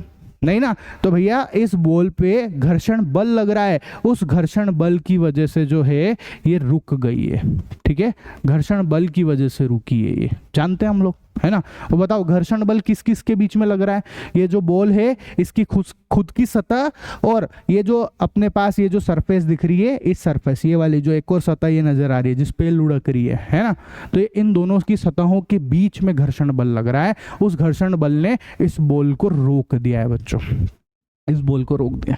कोई दिक्कत हो तो बोलो किसी को। नहीं ना। आप चाहो तो आप घर्षण बल को कम कर सकते हो, पर खत्म नहीं कर सकते हो। कम कर सकते हो आप। कम कैसे कर सकते हो? कि ये जो सतह दिख रही है ना, इस पे आप ऑयल डाल दो, लुब्रिकेंट्स डाल दो, इसको चिकना बना दो। अगर आप इस सतह को चिकना बना दोगे तो घर्षण जो है वो अपने आप कम हो जाएगा, ठीक है। और चिकना किसकी मदद से बना सकते हैं? लुब्रिकेंट्स की मदद से, है ना, या जो है अपने पास ऑयल है उसकी मदद से आप इसको चिकना बना सकते हो, जिसकी वजह से घर्षण जो है वो बिल्कुल तो खत्म नहीं होगा, पर कम हो जाएगा, ठीक है। घर्षण कभी भी पूरा खत्म नहीं होता है, ये बात याद रखना आप। समझ में आया गैलीलियो का एक्सपेरिमेंट? बोलो, यही गैलीलियो का एक्सपेरिमेंट है, ठीक है। कोई दिक्कत हो तो बोलो। नहीं। अब इन्हीं गैलीलियो की मदद से, ये जो गैलीलियो ने जो बातें बताई थी ना, इन्हीं सब बातों को जो है आगे न्यूटन आए। कौन आए? न्यूटन आए। और न्यूटन ने जो है ये जो गैलीलियो ने बातें बताई ना, इन्हीं बातों के हिसाब से उन्होंने अपने 3 नियम बता दिए, ठीक है। जो गैलीलियो ने बताए उसके हिसाब से इन्होंने वो जो गैलीलियो ने जो भी एक्सपेरिमेंट करा उसको और अच्छे से समझा के, है ना, इन्होंने अपने 3 नियम निकाले बच्चों। और उन 3 नियमों को बोलते हैं हम लोग गति के नियम। तो अब हम लोग क्या पढ़ने जा रहे हैं? न्यूटन की गति के नियम को सीखने जा रहे हैं, ठीक है। आया समझ में? बोलो किसी को कोई दिक्कत हो तो बोलो। नहीं। अब क्या नियम है मैं बताता हूं आपको, ध्यान से सुनना। अब समझते हैं बच्चों अपन इस चैप्टर का सबसे इंपॉर्टेंट टॉपिक, न्यूटन की गति के नियम, जिसमें हम लोग सबसे पहले समझते हैं न्यूटन की गति का प्रथम नियम बच्चों, है ना, जिसको हम लोग जड़त्व का नियम भी कहते हैं, लॉ ऑफ इनर्शिया भी कहते हैं बच्चों, ठीक है। तो क्या होता है न्यूटन की गति का प्रथम नियम? ध्यान से सुनना मेरी बात, बहुत ईजी है, बहुत ईजी है। क्या है भैया? कि अगर कोई वस्तु स्थिर अवस्था में है तो वो स्थिर अवस्था में ही रहना चाहती है जब तक कि उसके ऊपर कोई बाह्य बल नहीं लग जाए, है ना। और अगर कोई वस्तु गतिमान है ना, तो वो गतिमान ही रहना चाहती है जब तक कि उसके ऊपर कोई बाह्य बल नहीं लग जाए, तब तक गतिमान रहना चाहती है वो, है ना। तो देखो मैंने क्या बोला, इसको मैं आपको एक एग्जांपल से समझाता हूं, ध्यान से देखो। मैंने क्या करा, एक बॉल ले ली, है ना। अब आप देखो ये बॉल क्या है, ये एक वस्तु है ना। तो मैं बोल रहा हूं कि अगर कोई वस्तु स्थिर अवस्था में है या फिर विराम अवस्था में, देखो स्थिर अवस्था में ना एक जगह रुकी हुई है ये, ठीक है। तो अगर कोई वस्तु स्थिर अवस्था में है तो ये स्थिर अवस्था में ही रहना चाहती है जब तक कि इसके ऊपर कोई बाह्य बल नहीं लग जाए, जब तक मैं इसको धक्का नहीं मार दूं तब तक तो ये स्थिर ही रहेगी बच्चों, रहेगी ना। अच्छा, अगर कोई वस्तु गतिमान है तो वो गतिमान ही रहना चाहती है जब तक कि उसके ऊपर कोई बाह्य बल नहीं लग जाए। जब तक बाह्य बल नहीं लग जाए तब तक तो वो गतिमान ही रहना चाहती थी, है ना। अब आप बताओ यहाँ पर जो ये बॉल है इसके ऊपर कौन सा बाह्य बल लगा जिसकी वजह से रुक गई, जल्दी से बता दो, मैंने आपको पढ़ा दिया है, जल्दी से बताओ कौन सा बाह्य बल लगा, घर्षण बल। जानते हैं ना हम लोग, घर्षण बल है उसकी वजह से रुक गई है ये। अब आप बोलोगे हमको बाह्य बल, ऐसा बाह्य बल जो दिख नहीं रहा है अपने को, पर है तो सही ना यहाँ पे, वो घर्षण बल है, उसने इस बॉल को रोक दिया है बच्चों, ठीक है। अगर घर्षण बल नहीं होता, मान लेते हैं 2 मिनट के लिए, है ना, कि अगर घर्षण बल नहीं होता तो ये बॉल रुकती भी नहीं, ये तो चलती जाती आगे चलती जाती। पर बताओ कभी ऐसा होता है क्या, बताओ, ऐसी तो सब कहानियों में होता है, ऐसा नहीं, असली जिंदगी में ऐसा होता है क्या, नहीं होता है कभी भी। बॉल तो रुकेगी ही सही, क्यों रुक रही है, क्योंकि उसके ऊपर बाह्य बल लगा है, घर्षण बल लगा है, उसकी वजह से ये बॉल रुक गई है बच्चों, ठीक है। तो क्या होता है भैया, जड़त्व का नियम कि अगर कोई वस्तु गतिमान है तो वो गतिमान ही रहना चाहती है जब तक कि उसके ऊपर कोई बाह्य बल नहीं लग जाए, है ना। और अगर कोई वस्तु स्थिर है तो वो स्थिर ही रहना चाहती है जब तक कि उसके ऊपर कोई बाह्य बल नहीं लग जाए। यही जड़त्व का नियम है बच्चों, ठीक है। और ये जो जड़त्व का नियम है ना बच्चों, इसको आप एक तरीके से ऐसा भी बोल सकते हो कि ये विरोध का नियम भी है। किसका नियम, ये विरोध भी करता है बच्चों, है ना। ये जड़त्व का नियम जो है ये विरोध का नियम भी है। किसका नियम है ये, विरोध का नियम भी है ये। कैसे विरोध का नियम, मेरी बात ध्यान से समझना, कैसे बोल रहा हूं मैं ये बात, विरोध का नियम क्यों बोल रहा हूं इसको ध्यान से देखो। देखो क्या होता है, जैसे ये जो बॉल है ना, मैं इस बॉल को वापस यहीं लेके आता हूं। देखो ये जो बॉल है, ठीक है, ये अभी स्थिर है, तो ये बॉल नहीं चाहती कि मैं गति करूं, समझ रहे हो आप। अगर ये बोल पाती ना आपको ये तो बोल हो गया, नहीं बोल बच्चन हो गया, ठीक है। मैं क्या बोल रहा हूँ ध्यान से सुनो। अगर ये बॉल आपसे बात कर पाती तो ये बॉल ये बोल रही है यहाँ पे कि भैया मेरे को तो जैसी मैं हूँ वैसे ही पड़े रहने दो, मेरे को गति नहीं करना, मैं अपने आप से अपने जीवन से खुश हूं, मैं चुप ही रहना चाहती हूँ, मस्त तरीके से पड़े रहना चाहती हूँ, स्थिर ही रहना चाहती हूँ बच्चों, ठीक है। तो ये जो गेंद है ना, ये जो बॉल है, ये गति का विरोध करती है। अगर मैं इसको धक्का भी मारता हूँ ना, मैं इसको धक्का भी मारता हूँ तब भी ये मेरे धक्के का भी विरोध करती है। हालांकि मेरा धक्का ये बॉल बहुत छोटी है, तो मैंने जो बल लगाया वो बहुत ताकतवर होता है, इसलिए वो इसको धक्का दे देता है ना। पर ये कहीं ना कहीं विरोध तो कर रही है मेरे धक्के का, पता है आपको, ये विरोध तो करती ही करती है। अरे भैया ये असली जिंदगी में भी होता है ऐसा। आप बताओ, आपका मन, आप जो है, आपकी इच्छा हुई कि अब मैं पढ़ाई करूं, ठीक है, आपने सोचा आप बैठ गए पढ़ने के लिए बैठ गए, पर आपका मन जो है आपकी पढ़ाई करने का विरोध करने लग जाता है। बोलो करता है कि नहीं करता है, कि नहीं भैया मेरे क्या पढ़ाई वढ़ाई कर रहा है, तू तो मस्त रहे, नो टेंशन रहे, है ना, कहाँ इतनी टेंशन ले रहा है भैया, पढ़ने वढ़ने से क्या होता है, मस्त खा पी घूम फिर ऐश कर, है ना, इधर उधर चक्कर काट ऐश कर तू तो जिंदगी के। बोलो ऐसा होता है कि नहीं होता है, पर है तो वो गलत बात, बोलो है कि नहीं गलत बात। पर मन तो अपने को मरवा देगा एक दिन, नहीं कि भैया अगर मन की मानेंगे तो हो गया अपना काम, तो फिर तो भैया विरोध हुआ कि नहीं हुआ, होता है ना। हर चीज में विरोध होता है इस दुनिया में, हर चीज में विरोध होता है। जैसे मान लो कि मैं आपको इतनी अच्छी टेक्नोलॉजी के साथ, ये सारी चीजों के साथ में पढ़ा रहा हूँ, इतने बढ़िया एनिमेशन के साथ पढ़ा रहा हूँ, तो भैया मेरे साथ में बहुत सारे ऐसे जने हैं जिन्होंने मेरा फुल फाल विरोध करा। तो विरोध तो प्रकृति का नियम ही है, ये जो जड़त्व है ना, ये प्रकृति का नियम है बच्चों, ठीक है, कि ऐसा तो होता ही होता है। कुछ भी आप काम करोगे उसमें विरोध तो होगा ही होगा। आई बात समझ में। पर ज्यादा किसी की परवाह करना नहीं, अपना काम अपने हिसाब से करना, ठीक है। तो अब ध्यान से सुनो मेरी बात, क्या बोल रहा हूं मैं, कि अगर कोई सी भी चीज जो है स्थिर अवस्था में, तो स्थिर अवस्था में ही रहेगी। तो ये नहीं चाहती है कि मेरे को कोई धक्का दे, है ना, अगर मैं इसको धक्का भी दूंगा ना तो ये बॉल जो है मेरे उस धक्के का विरोध करती है, इसलिए इसको विरोध का नियम भी कह देते हैं बच्चों। आई बात समझ में। ठीक है, जड़त्व का नियम विरोध का नियम भी है ना। एग्जाम्पल से समझाता हूँ और एग्जाम्पल लेता हूँ ताकि आपको और अच्छे से समझ में आए कि क्या है जड़त्व का नियम। ठीक है, तो ध्यान से देखो, मैंने एक एग्जाम्पल लिया, ध्यान से सुनना मेरी बात। एक अपने पास में भैया एक बस है, मोटर बस है ये, है ना।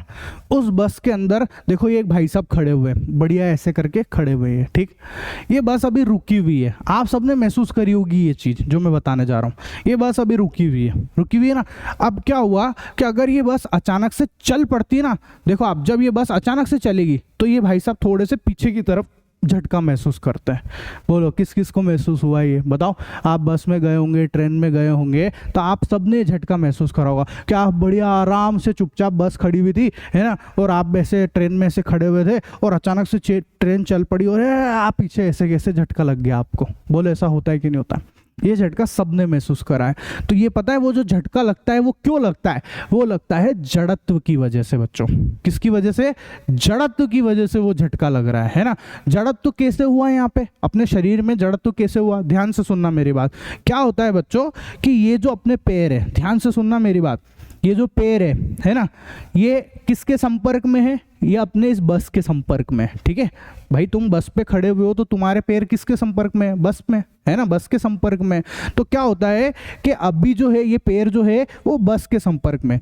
जब बस चलती है तो ये पैर भी आगे की तरफ चलते हैं, ये पैर भी आगे की तरफ चलते हैं। लेकिन अपना जो ऊपर का शरीर है, जो अपना धड़ है ना, वो तो संपर्क में नहीं है बस के, वो तो संपर्क में नहीं है, वो तो स्थिर है, वो तो स्थिर ही रहना चाहता है, वो गति नहीं करना चाहता है।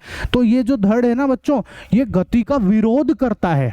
ये जो गति हुई ना, ये जो बस आगे गई, इसका विरोध करता है ये। तो ये विरोध करने के लिए ये बोलता है हाँ मैं आगे नहीं जाऊंगा, है ना, इसलिए ऐसे हो जाता है। आई बात समझ में कि भैया पैर जो है वो पैर तो आगे चले गए, ये बस आगे गई, बस के संपर्क में पैर है, तो ये पैर और बस दोनों आगे चले गए। देखो आप, तो इसका जो धड़ है ना वो पीछे की तरफ चले गया, बच्चों। क्यों? इसके धड़ ने जो है इस गति का विरोध करा है। और मैं आपको बता चुका हूं, विरोध के नियम को ही हम लोग जड़त्व का नियम कहते हैं।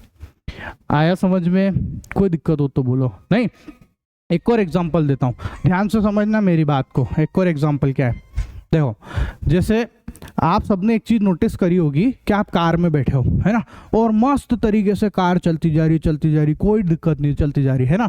अब सामने से अचानक से कोई आ गया तो आप क्या करोगे? आप ब्रेक लगाओगे। जैसे आपने ब्रेक लगाए भैया, जैसे ही ब्रेक लगे आप जाके ऐसे आगे की तरफ झुक जाते हो।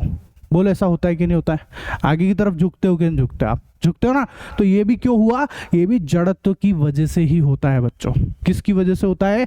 ये जड़त्व की वजह से ही होता है। ठीक है भैया, अपना जो आप समझो यहाँ पे जड़त्व कैसे हुआ, समझना मेरी बात। इस जगह पे जड़त्व कैसे हुआ, ध्यान से सुनो।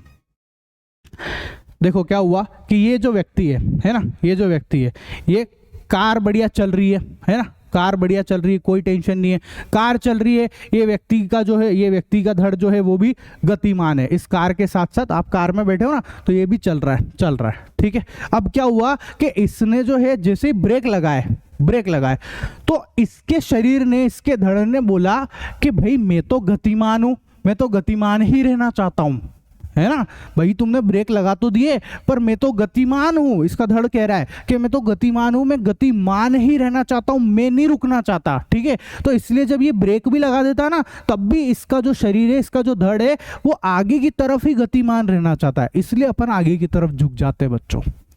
आई बात समझ में? ठीक है, अब यहाँ पर देखो एक सीख सुनना आप मेरी, बहुत ध्यान से समझना। जब भी आप कार चलाओ या कुछ भी चलाओ तो आप सीट बेल्ट जरूर लगा लेना। सीट बेल्ट लगाना जरूरी है, क्योंकि अगर आपने जो है ब्रेक लगाए और जब आप ब्रेक लगाओगे तो आप आगे की तरफ झुकोगे, है ना, तो ये सीट बेल्ट आपको बचा लेगी। वरना क्या होगा कि भैया आपका खोपड़ा जो है, आपका सर, आपका मुंह जो है वो जाके टकराएगा इससे, है ना, जो स्टीयरिंग है ना, उससे जाके भड़काएगा फिर आपका सर, फिर लगेगी आपको, दुर्घटना भी हो सकती है, कुछ भी हो सकता है। इसीलिए तो भैया हमारे पुलिस वाले बहुत सारे जने हम सबको बोलते हैं सीट बेल्ट लगाओ, सीट बेल्ट लगाओ, सीट बेल्ट लगाओ। इसीलिए लगाना चाहिए, अपनी खुद की सुरक्षा के लिए सीट बेल्ट लगाना चाहिए, किसी से डर के मारे नहीं लगाना चाहिए बच्चों। आया समझ में ये एग्जाम्पल भी? बोलो कोई दिक्कत हो तो किसी को। नहीं ना। एक और एग्जांपल दे देता हूँ, एग्जांपल की कोई कमी नहीं अपने पास, बस बात समझ में आनी चाहिए कि जड़त्व का नियम क्या होता है ना। तो देखो एक और एग्जांपल ध्यान से देखो, आप सबने एक चीज नोटिस करी होगी कि जो बस है ना, बस सीधे जा रही है कोई टेंशन नहीं, लेकिन जब बस अचानक से मुड़ती है, जब बस है ना सीधे जा रही है और जब अचानक से मुड़ती है तो हमको जो है उधर की तरफ, जैसे मान लो बस ऐसे मुड़ रही है, इधर की तरफ मुड़ रही है, तो अपने को अपना जो शरीर है अपन ऐसे बाहर की तरफ चले जाते हैं। बोलो ऐसा होता है कि नहीं होता है? ये क्यों हो रहा है? ये भी जड़त्व की वजह से ही हो रहा है, ठीक है। क्योंकि शरीर का काम तो यही है कि तुम जो भी करोगे, अपना जड़त्व का काम क्या है कि तुम जो भी करोगे हम उसका विरोध ही करेंगे, हम जो है उस चीज का विरोध ही करेंगे, तुम कुछ भी कर लो भले, है कि नहीं। तो भैया जब आपने कार को ऐसे मोड़ा, ठीक है, तो शरीर ने बोला तू इधर जा रहा है, मैं नहीं जाऊंगा इधर, ये ले मैं इस तरफ चले जाता हूँ, मैं तेरे उल्टे साइड चले जाता हूँ। तो ये विरोध ही करता है, इसी को बोलते हैं जड़त्व का नियम, ठीक है। एक और एग्जांपल देखना, ध्यान से देखो। आप सबने कैरम तो खेला होगा, गर्मी की छुट्टियों में बहुत सारे खेलते हो कि नहीं खेलते हो कैरम? नाना नानी के यहाँ जाते हो उस समय आप कैरम खेलते हो कि नहीं खेलते हो? खेलते हो ना, गर्मी में अपने घर पे भी खेलते होंगे आप कैरम। तो आप देखो जब आप कैरम खेलते हो तो आप कैरम की ऐसे गोटियां जमा देते हो, एक के ऊपर एक रख के ऐसे जमा देते हो, और फिर जो है आप इस स्ट्राइकर से, ध्यान से समझना मेरी बात, इस स्ट्राइकर से आप यहाँ पर देखो, मैं आपको इधर आके दिखाता हूँ। देखो जब स्ट्राइकर से मैंने इस नीचे वाली गोटी को मारा तो क्या हुआ, ध्यान से देखना। जैसे ही मैं मारता हूँ ये देखो आप, क्या हुआ, बाकी की ऊपर की जो गोटियां है वो ऐसी की ऐसी जम गई, बच्चों देखो, ये गिरी नहीं है, बिखरी नहीं है कहीं पे भी, ऐसी की ऐसी जम गई। तो ऐसा क्यों हुआ? ये भी जड़त्व की वजह से ही हुआ है। किसकी वजह से? जड़त्व की वजह से। भले ही आपने नीचे वाली गोटी को खसका दिया, पर ऊपर वाली गोटियां जो है जितनी भी, वो विराम अवस्था में ही रहना चाहती है, वो स्थिर ही रहना चाहती है, वो आगे नहीं बढ़ना चाहती है। इसलिए ये जो नीचे वाली गोटी तो आगे खसक गई, पर वो ऊपर वाली ऐसी की ऐसी स्थिर हो गई, वहीं की वहीं आके जम गई बच्चों। तो ये भी जड़त्व की वजह से ही होता है। आया समझ में एग्जाम्पल? बोलो कोई दिक्कत हो तो? नहीं, एक और एग्जाम्पल दे देता हूँ। देखो जैसे आपने देखा होगा कि भैया मैंने एक ग्लास ले लिया है ना, उसके ऊपर मैंने एक ताश का पत्ता रखा और उसके ऊपर जो है मैंने एक सिक्का रख दिया। अब मैं क्या कर रहा हूँ, ध्यान से देखो, मैं जब इस ताश के पत्ते को ऐसे मारूंगा तो क्या होगा, ये ताश का पत्ता तो आगे जाएगा ही सही, पर ये जो सिक्का है क्या लगता है आपको, ये आगे जाएगा कि यहीं रह जाएगा? क्या लगता है आपको? अब तो आपको समझ में आ गया होगा कि सिक्का वहीं का वहीं रह जाएगा, जड़त्व की वजह से, है ना। पर मैं दिखा भी देता हूँ आपको, ध्यान से देखो। मैंने जो है जैसे इस ताश के पत्ते को ये मारा, मैंने देखो ताश का पत्ता तो गिर गया, लेकिन वो सिक्का ऐसा का ऐसा ही ग्लास में आके बैठ गया। देख लो आप, सिक्का ऐसा का ऐसे ही बैठ गया बच्चों। आई बात समझ में? सिक्का वहीं का वहीं रह गया, क्यों? जड़त्व के कारण, है ना। ये सिक्का स्थिर था। कैसा था ये सिक्का तो स्थिर था। ध्यान से समझना, मैं दिखाता हूं आपको। देखो मैं उस ताश के पत्ते को वापस से यहीं रख देता हूं, ठीक है। ध्यान से देखो, ये सिक्का स्थिर है, मैंने गति किस में कराई? इस ताश के पत्ते में। तो सिक्का स्थिर था, ये स्थिर ही रहना चाहता है, ये चाहता है कि मैं स्थिर हूं तो मैं स्थिर ही रहूं, मैं गति नहीं करना चाहता हूं, है ना। इसलिए जब मैंने इस ताश के पत्ते को गति करा भी दी, जैसे ही मैंने इसको गति कराई, ये तो वापस वहीं का वहीं था, ये उस जगह पे ही था, पर ताश हट गया वहां से, इसलिए नीचे आके गिर गया। ये नीचे क्यों गिरा? ये तो गुरुत्वाकर्षण की वजह से आके गिर जाता है नीचे। आई बात समझ में? तो ये जड़त्व का नियम है बच्चों, ठीक है। एक और एग्जांपल दे देता हूं, ये लो एक और एग्जांपल, ध्यान से देखो। भैया आप सबने आम का पेड़ देखा होगा, पेड़ तो आप सबने देखें, इस पेड़ पे लगे हुए बहुत सारे आम लगे हुए ना। अब मैं क्या कर रहा हूं, ये सारे आम देखो ना आप, ध्यान से देखो, ये सारे के सारे आम जो है ये स्थिर है बच्चों। कैसे है? ये स्थिर है, ये स्थिर ही रहना चाहते हैं। क्यों रहना चाहते हैं? जड़त्व की वजह से, ठीक है। मतलब ये गति का विरोध करेंगे ना। अब मैंने क्या करा, मैंने जो है भैया मैंने इस पेड़ को जो है ऐसे हिलाना स्टार्ट करा, ठीक है। जोर जोर से मैं इस पेड़ को हिलाया जा रहा हूँ। अब आप जब इसको बहुत ज्यादा हिलाओगे तो ये जो आम है, पेड़ में तो गति आ गई, लेकिन ये जो आम है ना, ये जो आम दिख रहा है अपने को, ये तो स्थिर रहना चाहता है, इसलिए आम फटाक से नीचे टपक जाता है। क्योंकि भैया पेड़ में तो गति हो गई है, लेकिन आम जो है उसको तो स्थिर रहना था। अब आपने पेड़ को हिला दिया, लेकिन आम स्थिर रहना चाहता था, तो स्थिरता की वजह से वो नीचे की ओर टपक गया, गुरुत्वाकर्षण की वजह से नीचे गिर गया वो। आई बात समझ में? तो ये जड़त्व के उदाहरण है बच्चों, ठीक है। तो क्या है बोले, मैंने लिख भी दिया, देखो जड़त्व तो क्या होता है, एक परिभाषा भी लिख दी मैंने आपके लिए, क्या कि किसी वस्तु के विराम अवस्था में रहने या समान वेग से गतिशील रहने की प्रवृत्ति को ही जड़त्व कहते हैं। भाई कोई सी भी चीज विराम अवस्था में रहे या समान वेग से गतिशील रहे, ये जो प्रवृत्ति है इसको ही हम लोग जड़त्व कहते हैं बच्चों, ठीक है, इनर्शिया बोलते हैं इसको, है ना। जड़त्व को वस्तु के द्रव्यमान से मापा जा सकता है, मापा जाता है। ध्यान से सुनो, इस बात का मतलब बताता हूं आपको। देखो जैसे कोई सी चीज हल्की है ना, वजन में कम है, तो उसका जड़त्व भी जो है वो भी कम होगा। लेकिन अगर कोई सी चीज भारी है तो उसका जड़त्व भी ज्यादा होगा। याद रखना, अगर द्रव्यमान ज्यादा तो जड़त्व ज्यादा, द्रव्यमान कम तो जड़त्व भी कम होगा बच्चों, ठीक है। तो जड़त्व को एक तरीके से द्रव्यमान के रूप में ही मापा जाता है, ठीक है। अच्छा, इसका मात्रक किलोग्राम होता है। भारी वस्तु का जड़त्व किसी हल्के वस्तु से अधिक होता है, तो समझा ही चुका मैं। अच्छा बताओ, द्रव्यमान का मात्रक क्या होता है, किलोग्राम, तो जड़त्व का मात्रक क्या है, वो भी किलोग्राम है। कोई दिक्कत हो तो बोलो, किसी को नहीं, बोलो समझ में आया कि नहीं आया, किसी को दिक्कत नहीं, ठीक है। अच्छा, द्रव्यमान क्या होता है, द्रव्यमान तो छोटी क्लासेस में भी पढ़ चुके हैं अपन। क्या बोला, किसी वस्तु में उपस्थित पदार्थ की मात्रा को उस वस्तु का द्रव्यमान कहते हैं। उस कोई सी भी वस्तु, उसमें कितना पदार्थ भरा हुआ है उसको उसका द्रव्यमान कहते हैं बच्चों। द्रव्यमान को स्मॉल एम से प्रदर्शित किया जाता है। किससे प्रदर्शित करते हैं, स्मॉल एम से प्रदर्शित किया जाता है, और इसको ग्राम या किलोग्राम में नापा जाता है। बोलो, बाजार में जाते हो शक्कर तोलने के लिए, शक्कर लेने के लिए, तो कैसे लाते हो, 1 किलोग्राम शक्कर, 2 किलोग्राम शक्कर, ऐसे तो लाते हो, या बोलते हो 100 ग्राम शक्कर दे दो, 200 ग्राम शक्कर दे दो। तो द्रव्यमान की मात्रा क्या है, ग्राम या फिर किलोग्राम है। कोई दिक्कत हो तो बोलो, नहीं ना। अच्छा, द्रव्यमान किसी वस्तु की जड़त्व का माप है, ये तो मैं बता ही चुका हूं आपको ये पॉइंट, ठीक है। कोई दिक्कत हो तो बोलो, नहीं। अब हम लोग समझते हैं बच्चों संवेग को। संवेग को इंग्लिश में बोलते हैं मोमेंटम, है ना। तो मैं संवेग को समझाने से पहले आपको एक छोटा सा एग्जांपल समझाना चाहता हूं, जिसकी मदद से आपको संवेग बहुत आसान लगेगा, ठीक है। तो ध्यान से सुनना मेरी बात। यहां पर हमको नजर आ रहा है एक बहुत बड़ा क्रिकेट ग्राउंड। इस क्रिकेट ग्राउंड के अंदर वर्ल्ड कप के मैच होने वाले हैं बच्चों। क्या होने वाला है, वर्ल्ड कप के मैच होने वाले हैं, है ना। तो उस मैच के लिए ये जो दोनों बॉलर दिख रहे हैं, ये उस मैच के लिए प्रैक्टिस कर रहे हैं। यहाँ पे क्या कर रहे हैं, प्रैक्टिस कर रहे हैं, ठीक है। ध्यान से सुनना अब मेरी बात। ये जो दोनों बॉलर है, इन दोनों बॉलरों की एक खासियत है।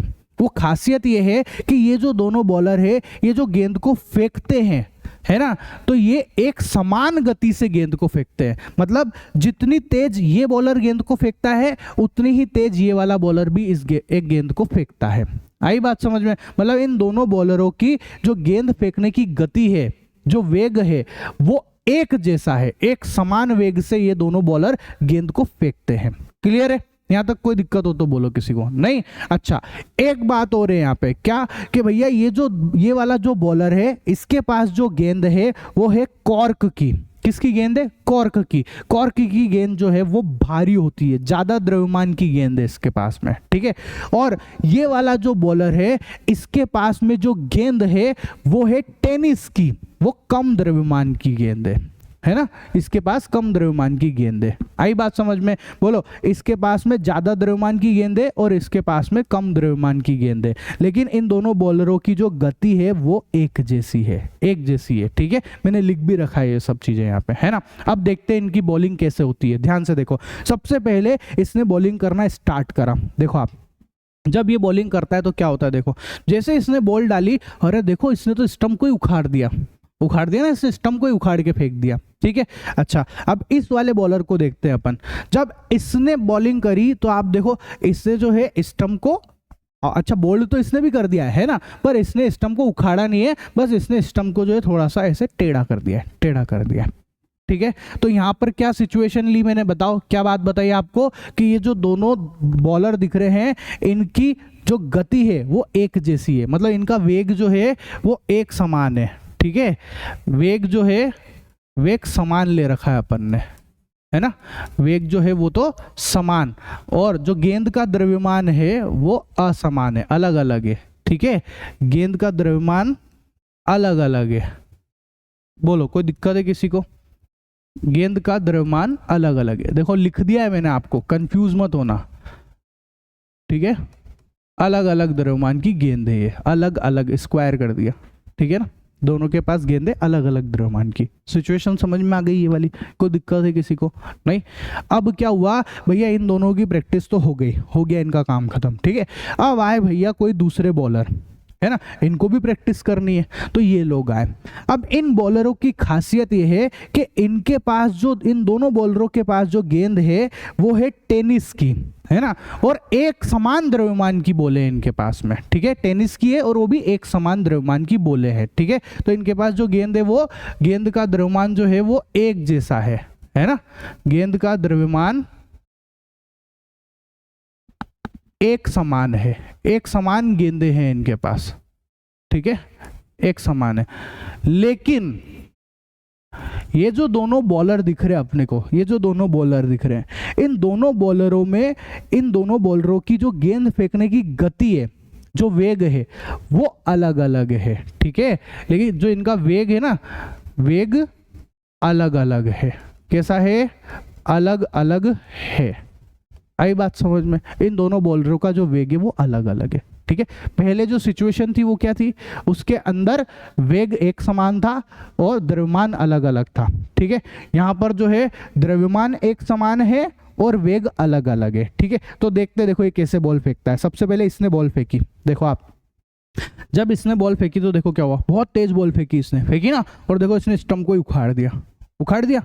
अच्छा, अब इसको देखते ये कैसे बॉल फेंकता है, ध्यान से देखो आप, देखो ये इसने बॉल फेंकी, ठीक है। देखो इसने बॉल थोड़ी स्लो फेंकी है, बताओ इसकी ये तेज गेंद फेंकता है ना, और ये जो है ये धीमा गेंद फेंक रहा है ना। और स्टंप को देखो आप, स्टंप जो है वो ऐसे जरा सा ऐसा टेढ़ा हो गया है, कोई स्टंप उखड़ा नहीं है यहाँ पे, ठीक है। तो अब आप एक बात बताओ, ये जो स्टंप उखड़ा, जो भी अपन ने सीखा, इससे अपने को क्या समझ में आया, है ना, कि भैया ये जो स्टंप उखड़ रहे हैं, है ना, ये जो स्टंप उखड़ रहे हैं, ये किस बात पे निर्भर कर रहा है? ये निर्भर कर रहा है कि जो बॉलर है उसके हाथ में जो गेंद है उसके द्रव्यमान पे, और जो ये जिस वेग से फेंक रहा है उसके ऊपर निर्भर कर रहा है। दोनों चीजों पे निर्भर कर रहा है, कि द्रव्यमान पे भी निर्भर कर रहा है और वेग पे भी निर्भर कर रहा है। तो पता है संवेग क्या होता है? संवेग जो है वो द्रव्यमान और वेग के गुणनफल के बराबर होता है। मतलब किसी भी वस्तु का जो संवेग है वो उसके द्रव्यमान और उसके वेग दोनों के गुणनफल के बराबर होता है बच्चों, ठीक है। तो देखो मैं लिख भी देता हूं आपके लिए कि संवेग जो है वो द्रव्यमान और वेग दोनों के गुणनफल के बराबर होता है। हिंदी में भी लिख देते हैं अपन, है ना, ध्यान से देखो आप, हिंदी में लिखें संवेग बराबर द्रव्यमान इंटू वेग, ठीक है, द्रव्यमान इंटू वेग, ठीक है। संवेग को जो है वो P से प्रदर्शित करते हैं। किससे प्रदर्शित करते हैं? P से प्रदर्शित करते हैं। और द्रव्यमान को हम लोग M से प्रदर्शित करते हैं और वेग को V से प्रदर्शित करते हैं। तो फॉर्मूला आ गया P बराबर mv। कोई दिक्कत हो तो बोलो किसी को। आया? संवेग बराबर क्या होता है? संवेग बराबर होता है द्रव्यमान इंटू वेग, ठीक है। कोई दिक्कत है किसी को? नहीं ना। अच्छा, इस संवेग के बारे में हमको न्यूटन ने ही बताया था। किसने बताया था? न्यूटन ने ही बताया था बच्चों, ठीक है। कोई दिक्कत है? नहीं। आगे सुनो, जो संवेग है वो एक सदिश राशि है। सदिश राशि मतलब ऐसी राशि जिसमें परिमाण के साथ साथ दिशा भी हो, उसको सदिश राशि कहते हैं। ये मैं आपको पहले भी समझा चुका हूं, ठीक है। तो ऐसी राशि जिसके अंदर दिशा हो उसको सदिश राशि कहेंगे, है ना। अब इसमें जो दिशा होती है वो किसकी होती है? जिस दिशा में आपने गेंद फेंकी, जिस दिशा में वेग होता है ना, जिस दिशा में वेग होता है उसी दिशा में संवेग होता है। याद रखना बात आप, है ना। अगर कोई आपसे पूछे कि संवेग की दिशा किधर होती है, तो आप जवाब दे देना कि संवेग की दिशा जो है उसके वेग की दिशा में ही होती है, ठीक है, उसके वेग की दिशा में ही होती है, ठीक है। अच्छा, संवेग का जो मात्रक है ना बच्चों, वो होता है किलोग्राम मीटर पर सेकंड। क्या होता है? किलोग्राम मीटर पर सेकंड। कोई दिक्कत हो तो बोलो किसी को। नहीं तो अब ध्यान से सुनो मेरी बात। कैसे आया वो भी बता देता हूं आपको। हमको पता है कि P बराबर होता है mv, होता है ना, P बराबर mv, है ना। संवेग बराबर द्रव्यमान इंटू वेग, ठीक है। अब आप बताओ, अगर मैं इसका मात्रक निकालूं, इस संवेग का मात्रक निकालूं, ठीक है, तो ध्यान से सुनना। बताओ द्रव्यमान का मात्रक क्या होता है? किलोग्राम। जानते हैं ना हम लोग, द्रव्यमान का मात्रक किलोग्राम होता है, ठीक है। तो मैंने लिख दिया kg, है ना। और वेग का मात्रक क्या होता है, मैं आपको पढ़ा चुका हूं, बता दो फटाफट। वेग का मात्रक मीटर पर सेकंड, है ना। तो ये मैंने लिख दिया मीटर बटे सेकंड। आ गया भैया, किलोग्राम मीटर पर सेकंड। समझ में आया कैसे आया है मात्रक? पूछा जा सकता है, ये सब छोटे छोटे क्वेश्चन आपसे पूछे जा सकते हैं, ठीक है। चलो अब ध्यान से सुनना मेरी बात भैया। अब मैं आपको जो न्यूटन की गति का दूसरा नियम बताने वाला हूं। क्या बताने वाला हूं? न्यूटन की गति का दूसरा नियम हम लोग समझने वाले हैं, है ना। अब हम लोग पढ़ते हैं बच्चों न्यूटन की गति का द्वितीय नियम, सेकंड लॉ ऑफ मोशन, ठीक है। क्या होता है ध्यान से सुनना, बहुत इजी है। न्यूटन ने बोला कि किसी भी वस्तु के संवेग में परिवर्तन की दर उस पर लगने वाले बल, है ना, बल भी कौन सा? असंतुलित, ठीक है, उस पर लगने वाले असंतुलित बल के समानुपातिक होती है, ठीक है। ध्यान से सुन लो, क्या बोला कि किसी वस्तु के संवेग में परिवर्तन की दर, ठीक है, संवेग में परिवर्तन की दर उस पर लगने वाले असंतुलित बल के समानुपातिक होती है, ठीक है। तो अब यहां पर जो है ना, इसको मैं आपको आगे समझाने से पहले मैं आपको इसमें जो शब्द आया है संवेग में परिवर्तन की दर, उसको समझा देता हूं, ठीक है। फिर आपको ये न्यूटन की गति का जो नियम है ना, ये आपको बहुत अच्छे से समझ में आएगा। इसको जो अपन प्रूफ करने वाले हैं वो सब चीजें आपको फिर अच्छे से समझ में आएगी बच्चों, ठीक है।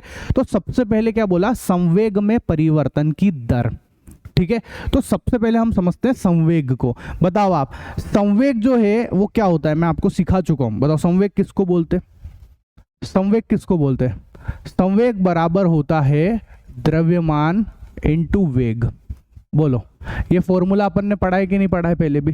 संवेग बराबर होता है द्रव्यमान इंटू वेग, जानते हैं हम लोग, कोई दिक्कत तो नहीं है ना इसमें, किसी को नहीं है ना। तो अब ध्यान से सुनना मेरी बात। देखो क्या हुआ, हमारे पास एक बस है, ठीक है, इसमें कुछ लोग भी बैठे हुए और एक कार है ना।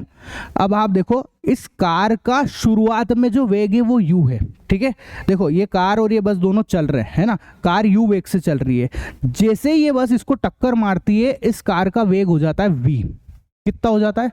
v हो जाता है। टक्कर के पहले कार का वेग कितना था? u था। टक्कर के बाद में वेग कितना हो गया? v हो गया, है ना। एक बार फिर से देख लो, अच्छे से समझना मेरी बात को, ध्यान से सुनना। देखो फिर से देखो, ये कार है, इसका वेग शुरुआत में u है। कितना है? u है। देखो ये u वेग से चल रही है। जैसे ये बस इस कार को टक्कर मारती है, इसका वेग v हो जाता है। देखो आप, हो गया ना v। अब एक बात बताओ, अगर वेग में परिवर्तन हुआ है ना, कार का वेग बदल गया है, वेग में परिवर्तन हुआ है। अगर वेग में परिवर्तन होता है तो फिर संवेग में भी परिवर्तन हो जाता है बच्चों, ठीक है। कार के वेग में परिवर्तन हो रहा है। देखो आप, कार के वेग में परिवर्तन हुआ तो फिर इस कार के संवेग में भी परिवर्तन होगा। क्यों बोल रहा हूं ऐसा?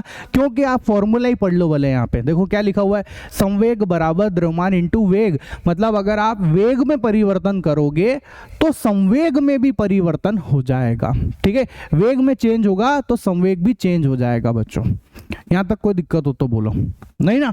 तो अब मैं एक चीज लिखने जा रहा हूं, ध्यान से सुनना, ठीक है। मैंने लिखा कि टक्कर के पहले, है ना, ध्यान से देखना आप, मैंने लिखा टक्कर के पहले कार का संवेग,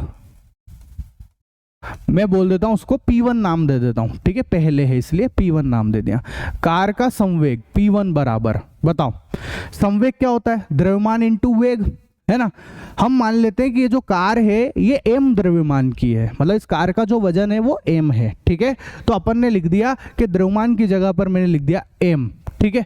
और बताओ टक्कर के पहले जो है कार का वेग कितना है? बताओ टक्कर के पहले कार का वेग कितना दिख रहा है? u दिख रहा है, u दिख रहा है। तो इसलिए मैंने लिख दिया वेग की जगह पर u। कोई दिक्कत है किसी को? नहीं, यहां तक तो समझ में आया आपको? आगे सुनना मेरी बात। अब क्या हुआ भाई साहब कि टक्कर हो गई है ना, टक्कर तो हो गई, बस ने टक्कर मार दी है, ठीक है। तो मैंने लिखा टक्कर के बाद कार का संवेग, ठीक है, बाद में है इसलिए मैं इसको नाम दे देता हूं, इस संवेग को P2। क्या नाम दे दिया मैंने? P2 नाम दे दिया। बोलो कार का द्रव्यमान, संवेग क्या होता है? बोलो द्रव्यमान इंटू वेग। कार का द्रव्यमान तो अभी भी m ही रहेगा, है ना। और वेग जो है वो बाद में कितना हो गया? बताओ, बोलो बाद में कितना वेग है? बताओ देखो आप u से कितना हो रहा है, ये v हो रहा है ना, तो बाद में वेग कितना है v, ये लिख दिया मैंने v। कोई दिक्कत हो तो बोलो, नहीं। अब मैं अगर आपसे एक चीज पूछूं यहाँ पर कि भैया संवेग में परिवर्तन कितना हुआ, है ना, अगर मैं आपसे पूछता हूं कि संवेग में परिवर्तन कितना हुआ, ठीक है, तो बताओ संवेग में परिवर्तन, ठीक है, किसके संवेग में, कार के, है ना, कार के ऊपर ही बात कर रहे हैं अपन सारी की सारी। तो मैंने लिखा कार के संवेग में परिवर्तन, बताओ वो कितना होगा, कार के संवेग में परिवर्तन कितना होगा, बताओ आप कितना होगा, जल्दी से बता दो, बोलो। परिवर्तन कैसे निकालते हैं पता है कि नहीं आपको? एक छोटा सा एग्जांपल देता हूँ। जैसे मान लो आपके जो है, मैंने आपको पढ़ाया, अब मैंने आपका एक टेस्ट लिया, उस टेस्ट, पहले टेस्ट के अंदर आपके 80 नंबर आए और दूसरे टेस्ट में आपके 90 नंबर आए, तो बताओ आप क्या आपका परिवर्तन कितना हुआ नंबरों का? तो आप क्या बोलोगे? 10। कैसे पता लगाया आपने? 90 में से 80 को घटा दिया, सिंपल सी बात है, 90 में से 80 को माइनस कर दिया, तो आपके पास आ गया 10। उसी तरीके से जब भी हमको परिवर्तन निकालना होता है तो हम क्या करते हैं, बाद वाले में से पहले वाले को माइनस कर देते हैं, यही तो करते हैं। तो ऐसे ही अगर मैं आपसे पूछ रहा हूँ कार के संवेग में परिवर्तन, तो बताओ क्या होगा? आप बोलोगे सर बाद वाला P2 में से आप P1 को माइनस कर दो, तो ये मैंने लिख दिया P2 माइनस P1। कोई दिक्कत हो तो बोलो किसी को, नहीं ना, P2 माइनस P1 लिख दिया अपन ने, ठीक है, बोलो किसी को कोई प्रॉब्लम नहीं? चलो, तो संवेग में परिवर्तन तो आपको समझ में आ गया, ठीक है, पर वहां पर शब्द है, पढ़ना आप ध्यान से, संवेग में परिवर्तन की दर। अब पता है दर क्या होता है, ध्यान से समझ लेना अच्छे से, बिल्कुल ठीक है। कार के संवेग में परिवर्तन की दर, पता है आपको दर क्या चीज है? दर बहुत सिंपल सा काम है। दर, जब भी किसी भी चीज की दर निकालनी होती है तो देखो संवेग में परिवर्तन तो है ही सही, और अगर आपको इसकी दर निकालनी है तो आपको सीधा सीधा सा उसको समय से भाग लगा देना है। क्या करना है? आपको टाइम से डिवाइड कर देना है बच्चों, ठीक है। दर को इंग्लिश में रेट भी बोलते हैं, है ना, रेट भी बोलते हैं ये बात, ठीक है। तो देखो जब अपन रेट ऑफ इंटरेस्ट भी देखते हैं, ब्याज भी देखते हैं ना, दर भी देखते हैं, ब्याज सुना होगा आपने, दर सुना होगा, वो भी समय के हिसाब से ही लगता है कि नहीं लगता है? उसी तरीके से जब भी दर की बात आती है हम लोग जो है समय से भाग लगा देते हैं, तो ये मैंने समय से भाग लगा दिया, ठीक है। तो ये शब्द आ गया अपने पास, संवेग में परिवर्तन की दर। क्या है वो? P2 minus P1 upon T, ठीक है। संवेग में परिवर्तन क्या था? P2 माइनस P1, लेकिन जब मैंने दर शब्द और जोड़ा यहाँ पे, तो फिर मैंने जो है T से डिवाइड कर दिया। कोई दिक्कत है किसी को? नहीं ना। और पता है आपको, इसको जो है, ये जो P2 माइनस P1 है ना, इसको ऐसे भी लिख सकते हैं, डेल्टा P अपॉन T, मतलब T तो ऐसा का ऐसा ही है, ठीक है। ये जो P2 माइनस P1 है, इसको आप डेल्टा P करके भी लिख सकते हो। कैसे लिख सकते हो? डेल्टा P करके भी लिख सकते हो बच्चों। कोई दिक्कत हो किसी को तो बोलो, है क्या किसी को कोई प्रॉब्लम? बोलो जल्दी से, बता दो फटाफट, नहीं ना, ठीक है। तो संवेग में परिवर्तन की दर का मतलब तो आपको समझ में आ गया, ठीक है। अब अपन आते हैं बच्चों न्यूटन की गति के नियम के ऊपर। देखो मैं चाहता तो आपको डायरेक्ट भी नियम पढ़ा सकता था, पर मेरे को पता है आपको इतना भी बहुत सारे बच्चों को नहीं पता है ये सारी छोटी छोटी बात, इसलिए मैंने पहले आपको ये सब लिख के दे दिया है यहाँ पे, ठीक है। तो अब आते हैं न्यूटन के नियम के ऊपर, ध्यान से सुनना। न्यूटन का नियम क्या कहता है? न्यूटन का नियम कहता है भाई साहब कि किसी भी वस्तु के संवेग में परिवर्तन की दर, किसी भी वस्तु के संवेग में परिवर्तन की दर, है ना, संवेग में परिवर्तन की दर ये लिखी हुई देखो, डेल्टा P अपॉन T, ठीक है। किसी भी वस्तु के संवेग में परिवर्तन की दर, संवेग में परिवर्तन की दर उस पर लगने वाले बल के समानुपाती होती है। किसके समानुपाती होती है? बल के समानुपाती होती है, ठीक है। F का मतलब बल, समानुपाती का मतलब ये चिन्ह जो दिख रहा है ये समानुपाती का चिन्ह होता है, पता ही होगा आपको समानुपाती, है ना। समानुपाती का चिन्ह पता है कि नहीं? बोलो, पता है ना, ये सब छोटी छोटी क्लास में सब बता देते हैं, ठीक है।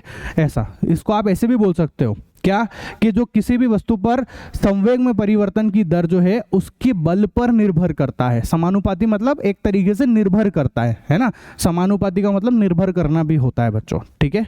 किसी को नहीं पता है तो बता दिया, छोटी मोटी बात है ना। तो क्या बोला, संवेग में परिवर्तन की दर उस पर लगने वाले बल के समानुपाती होती है, ठीक है। कोई दिक्कत है इस पॉइंट में किसी को? बोलो जल्दी से बोलो, है क्या? नहीं ना? अच्छा आगे सुनना आप मेरी बात। तो मैंने लिखा एफ प्रोपोर्शनल, ठीक है। डेल्टा पी को मैं लिख सकता हूं P2 minus P1 upon T। बोलो, मैं आपको बता ही चुका हूं डेल्टा पी को जो है, डेल्टा पी को ही हमने P2 माइनस P1 लिखा है, ठीक है। अच्छा, जब भी डेल्टा लिखा हुआ है आप कंफ्यूज मत होना, ऐसे कोई बड़ी भारी बात नहीं है। अगर कहीं पे भी डेल्टा लिखा हुआ आ जाए, जैसे मैंने लिख के दिया आपको डेल्टा एक्स, क्या लिख के दिया? Delta x.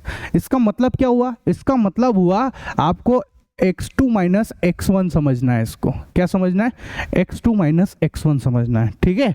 अगर मैं आपको लिख के देता हूं, मेरी बात ध्यान से समझना, मैंने लिख के दिया आपको कि डेल्टा t, इसका मतलब क्या हुआ? इसका मतलब है T2 माइनस T1। आई बात समझ में? ऐसा। तो अगर लिखा हुआ है डेल्टा p, इसका मतलब P2 माइनस P1, ठीक है। तो सुनो, मैंने लिख दिया इसको P2 minus P1 upon T, ठीक। एफ प्रोपोर्शनल है ना, एक सेकंड। तो आप बताओ, एफ प्रोपोर्शनल, समानुपाती को इंग्लिश में प्रोपोर्शनल कहते हैं, इसलिए मेरे मुंह से बार बार प्रोपोर्शनल निकल रहा है, ठीक है। एफ समानुपाती, P2 की वैल्यू कितनी बताई मैंने आपको? बताओ P2 की वैल्यू कितनी है? mv, तो ये मैंने लिखा mv, ठीक है, माइनस P1 की वैल्यू कितनी है? mu, ठीक है, अपॉन T, फिर ऐसा का ऐसा ही लिख दिया। कोई दिक्कत हो तो बोलो। नहीं, फिर से देखो आप, F समानुपाती, M दोनों में एक जैसा दिख रहा है, यहां पर भी M है, यहां पर भी M है, कॉमन ले लो आप।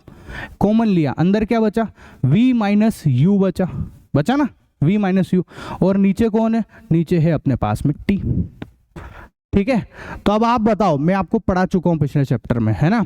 V minus U upon T कौन होता है? जल्दी से बता दो आप, कौन होता है ये होता है त्वरण। Very good. कौन है ये है त्वरण बच्चों, ठीक है। तो इधर लिख रहा हूं मैं, ध्यान से देखना, है ना। एफ प्रोपोर्शनल, ठीक है, एम ऐसा का ऐसा, और V minus you upon T, इसको बोलते हैं त्वरण। त्वरण को ए से प्रदर्शित करते हैं। पढ़ ही लिया अपन ने सारी चीजें, ठीक है। तो इसलिए मैंने लिख दिया ए।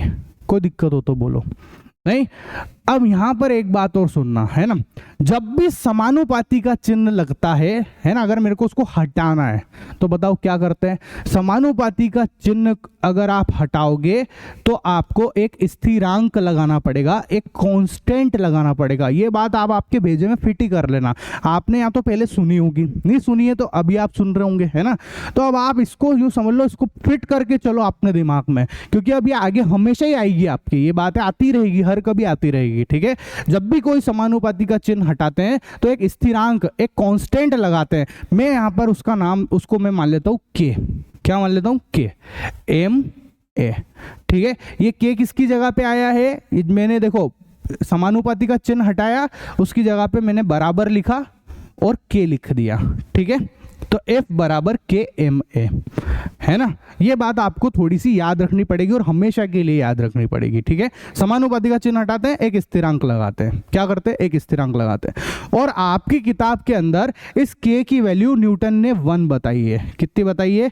1 बताई है बच्चों, ठीक है। मैं चाहता तो डायरेक्ट भी 1 लिख देता और बात खत्म करता, पर मेरे को आपको पूरी बात समझानी, क्योंकि आगे भी आपको समानुपाती की बातें आती रहेगी, इसलिए, ठीक है। तो अपने पास इस के की वैल्यू 1 जब अपन पुट करते हैं तो अपने पास आ जाता है F बराबर m a. Most important formula, बहुत ज्यादा इंपॉर्टेंट फॉर्मूला है ये न्यूटन की गति का, खूब बार आएगा आपको ये, F बराबर एम ए। बोलो किसी को कोई दिक्कत? बस यही न्यूटन की गति का दूसरा नियम है, और उसका गणितीय रूप भी अपन ने देख लिया, ये पूरा प्रूफ भी कर लिया है बच्चों, ठीक है। मेरे को समझाना कितना था, कितना सा है न्यूटन की गति का नियम? ये इतना सा जो दिख रहा है ना, ये मैंने लिखा, बस यही है। एग्जाम में आपको यही लिखना है। ये तो मेरे को आपको समझाना था, इसलिए मैंने पूरा लिख के दिया है आपको यहाँ पे, ठीक है। आप ऐसा पूरा भी लिख दोगे तो कोई दिक्कत वाली बात नहीं है ना, पर एग्जाम के अंदर आप ये लिखोगे, आपको फुल में से फुल मार्क्स मिल जाएंगे। कोई दिक्कत वाली बात है क्या? बोलो किसी को नहीं ना आया समझ में न्यूटन की गति का दूसरा नियम? ठीक है, किसी को कोई समानुपाती में तो दिक्कत नहीं है, समानुपाती से टेंशन मत लेना कि सर ये क्या समानुपाती समानुपाती है ना। समानुपाती का सीधा सीधा सा मतलब है भैया, जैसे समझ लो आपकी मैंने आपको लिख के दिया कि मैंने लिख के दिया y समानुपाती x ऐसा, तो इसका मतलब क्या हुआ, जब आप समानुपाती हटाओगे तो आप बराबर लगाओगे और इसके साथ एक स्थिरांक लगाओगे k और फिर x ऐसा का ऐसा ही लिख देना, बस इतना सा मतलब है। समानुपाती हटाओ, बराबर और एक k लगा देना, एक कांस्टेंट लगा देना। k क्या है, k एक नियतांक है, ठीक है। ऐसा भले आप बोलो तो इधर भी लिख देता हूँ, जैसे मैंने आपको बोला कि क्या बोलूँ बताओ, मैंने बोला b समानुपाती a, ठीक है, तो समानुपाती का चिन्ह हटाओगे k लगा देना, बस ऐसा है ना, बराबर करके k लगा देना इस तरीके से, ठीक है। थोड़ा प्रैक्टिस करोगे तो आपको याद भी हो जाएगा। आया समझ में, बोलो पूरा डेरिवेशन समझ में आया कि नहीं आया, ठीक है। जो जो मैंने आपको ये लिख के दिया है आपको लिखने की जरूरत नहीं है, आप खुद से लिखते हो तो बहुत अच्छी बात है, पर नहीं भी लिखते हो तो मैंने आपको ये सब चीजें प्रिंटेड भी दे रखी है, ठीक है, प्रिंटेड भी लिख रखी है मैंने, है ना। किसके लिए कर रहे हैं अपन बताओ, कार के लिए कर रहे हैं, ठीक है। तो कार के लिए मैंने देखो सब चीजें लिख के दे रखी है आपको, ठीक है, ये सारी की सारी चीजें लिखी हुई है। कोई दिक्कत है क्या, बोलो किसी को भी नहीं ना, चलो। और बल का मात्रक हम लोग जानते ही हैं, न्यूटन होता है ना, किलोग्राम मीटर पर सेकंड स्क्वायर या न्यूटन होता है, ये सब अपन पढ़ चुके हैं बच्चों, ठीक है। अब देखो ये जो न्यूटन की गति है इसका असली एग्जाम्पल कहाँ है, ये कहाँ कहाँ काम में आता है, इसके डेली लाइफ रियल लाइफ के एग्जाम्पल क्या है वो समझना आप, ठीक है। तो देखो आप सबने देखा होगा, मैं न्यूटन की गति का नियम लिख देता हूँ पहले तो, है ना, F प्रोपोर्शनल, बोलो क्या बोला, डेल्टा P अपॉन टी, यही बोला ना, डेल्टा P अपॉन टी, ठीक है, ये है अपने पास न्यूटन की गति का नियम, ठीक है। तो कहाँ कहाँ काम में आता है, आप सबने एक चीज देखी होगी, जो भी क्रिकेटर है ना, जब बॉल आती है उसके हाथ में तो वो बॉल को कैच करता है, वो कैच करता है तो हाथ को ऐसे पीछे लेके जाता है, बोलो ऐसा होता है कि नहीं, इस तरीके से देखो आप, ये देखो ये ऐसे हाथ को पीछे लेके जा रहे हैं, लेके जाता है ना कैच करने के लिए। तो बताओ बॉल को जब वो हाथ को पीछे लेके जाता है तो वैसा क्यों करता है, आप सबने क्रिकेट खेला है, ठीक है, आप खुद भी ऐसे ही करते होंगे, जब भी बॉल आती होगी हाथ को पीछे लेके आते हो, ऐसा क्यों करता है, ऐसा इसलिए करता है ना बच्चों, देखो 2 मिनट के लिए समझो, एक बॉल आई है ना, कैच करना है मेरे को, अगर मैं उसको ऐसे ही करके पकड़ूंगा ना तो मेरे हाथ में चोट लग जाएगी, हाथ में लग जाती है, ठीक है। और अगर मैं उसको ऐसे करके पकड़ूंगा ना तो मेरे हाथ में चोट कम लगती है, लगती तो है पर बहुत हल्की फुल्की लगती है, महसूस नहीं होती वो, ठीक है, उतना अपन सहन कर सकते हैं। तो ऐसा जरा सा पीछे करने से चोट में ऐसा क्या हो गया, मतलब क्या चीज हो गई कि चोट कम लग रही है। तो देखो ध्यान से समझना, चोट का मतलब होता है बल, जानते हैं ना हम लोग, चोट को ही हम लोग बल बोलते हैं, ठीक है।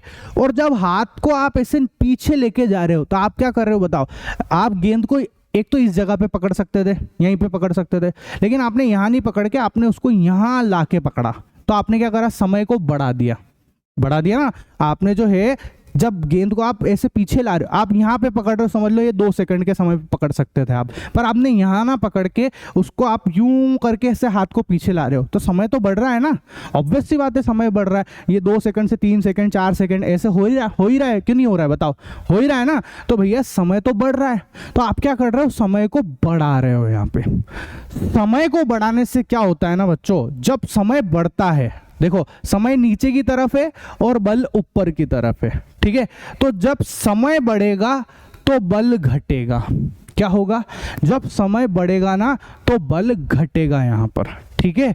तो मैं इसको आपको लिख देता हूं, हिंदी में भी लिख देता हूं, क्या इसका क्या मतलब है कि समय बढ़ेगा तो बल, और बल ही अपनी यहाँ पे कौन है, ये जो गेंद से लगने वाली चोट, ठीक है, चोट घटेगा, ठीक है। समय बढ़ेगा तो चोट घटेगी बच्चों, अपने को नुकसान नहीं पहुंचेगा, अपने को कम लगेगी। आई बात समझ में, इसलिए जो है अपना शरीर अपने आप अपन हाथ को ऐसे करके ही कैच करते हैं बच्चों। कोई दिक्कत है नहीं ना, याद रखना जब भी इस तरीके से कुछ लिखा हुआ है, जैसे मान लो मैंने आपको लिख के दिया कि मैंने ऐसे लिख के दिया कि y proportional z upon x, ऐसे मैंने लिख के दिया, इसका मतलब पता है आप क्या समझना कि अगर z बढ़ेगा है ना, देखो क्या बोलना चाह रहा हूं, समझना मेरी बात को, कि अगर z बढ़ेगा, ठीक है, z बढ़ेगा तो ये जो z बढ़ेगा तो y बढ़ेगा। क्या होगा? y बढ़ेगा, ये मतलब होता है इसका, ठीक है। और अगर नीचे वाला जो बढ़ेगा, अगर x बढ़ेगा, x बढ़ेगा तो y जो है वो घटेगा बच्चों, ठीक है। y क्या होगा? वो घटेगा। आई बात समझ में? ऊपर वाली चीज बढ़ती है तो ये भी बढ़ जाती है, लेकिन अगर नीचे वाली चीज बढ़ेगी तो ये घटेगी। अगर नीचे वाली चीज कम होगी तो y बढ़ेगा, मतलब अगर x कम होगा ना तो y बढ़ेगा।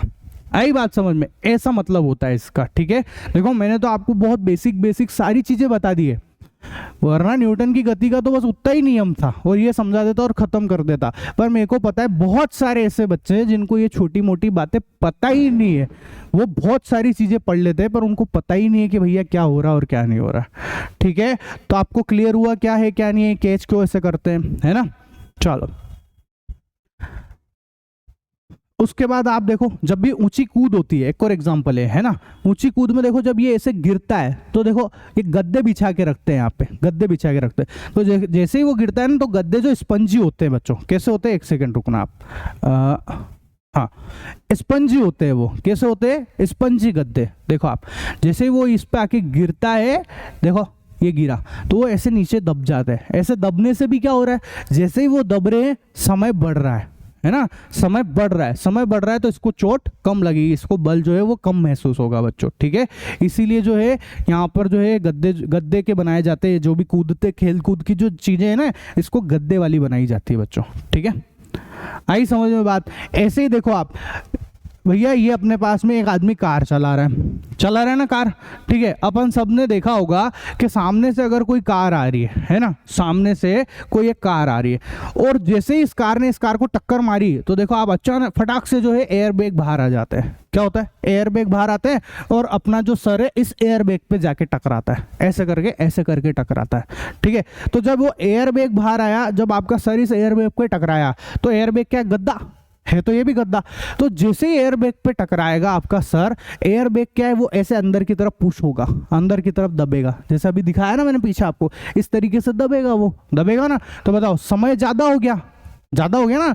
जब आपका शरीर, एक तो भैया ये एयर बैग नहीं होता, सोचो आपकी एयर बैग नहीं होता, वो डायरेक्ट इस स्टीयरिंग से टकराता, भड़ करके टकरा जाता, ज्यादा लगती, बल भी ज्यादा लगता है ना, ज्यादा चोट लगती। लेकिन जब ये एयर बैग आ गए यहाँ पर, है ना, तो इस एयर बैग ने क्या करा, जब आप इससे ऐसे जाके टकराए तो एयर बैग जो ऐसे स्पंज ऐसे करके दबेगा, ऐसे करके दबेगा। जब एयर बैग ऐसे दबेंगे तो समय ज्यादा लगेगा, भाई धीरे धीरे करके दबता है ना एयर बैग, तो ऐसे धीरे धीरे करके चपटा होता है, तो समय ज्यादा लग रहा है तो बल कम लगेगा, तो चोट भी जो है वो कम लगेगी तो सही, पर चोट भी कम लगेगी बच्चों। इसीलिए बोलते हैं सीट बेल्ट लगा के देखो, है ना, सीट बेल्ट हमेशा लगा के रखने चाहिए ताकि वो अपने को बचा के रखते हैं, ठीक है।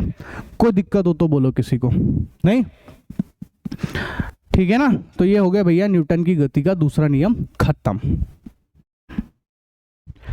अब हम लोग समझते हैं गति के तीसरे नियम को, है ना, थर्ड लॉ ऑफ मोशन। इसके बारे में भी हमको न्यूटन ने ही बताया, इसलिए इसको न्यूटन की गति का तीसरा नियम भी कहते हैं बच्चों, ठीक है।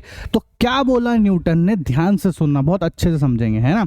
न्यूटन ने बोला कि जब कोई एक वस्तु किसी दूसरी वस्तु के ऊपर बल लगाती है तो उसी समय वो दूसरी वस्तु भी उस पहली वस्तु के ऊपर बल लगाती है बच्चों, ठीक है। बस यही न्यूटन की गति का तीसरा नियम है। आई बात समझ में? वापस से रिपीट करता हूं, सुनो। जब कोई एक वस्तु किसी दूसरी वस्तु के ऊपर बल लगाती है तो उसी समय वो दूसरी वस्तु इस पहली वस्तु के ऊपर उतनी ही मात्रा में उसी समय बल लगाती है। इसको ही न्यूटन की गति का तीसरा नियम बोलते हैं बच्चों।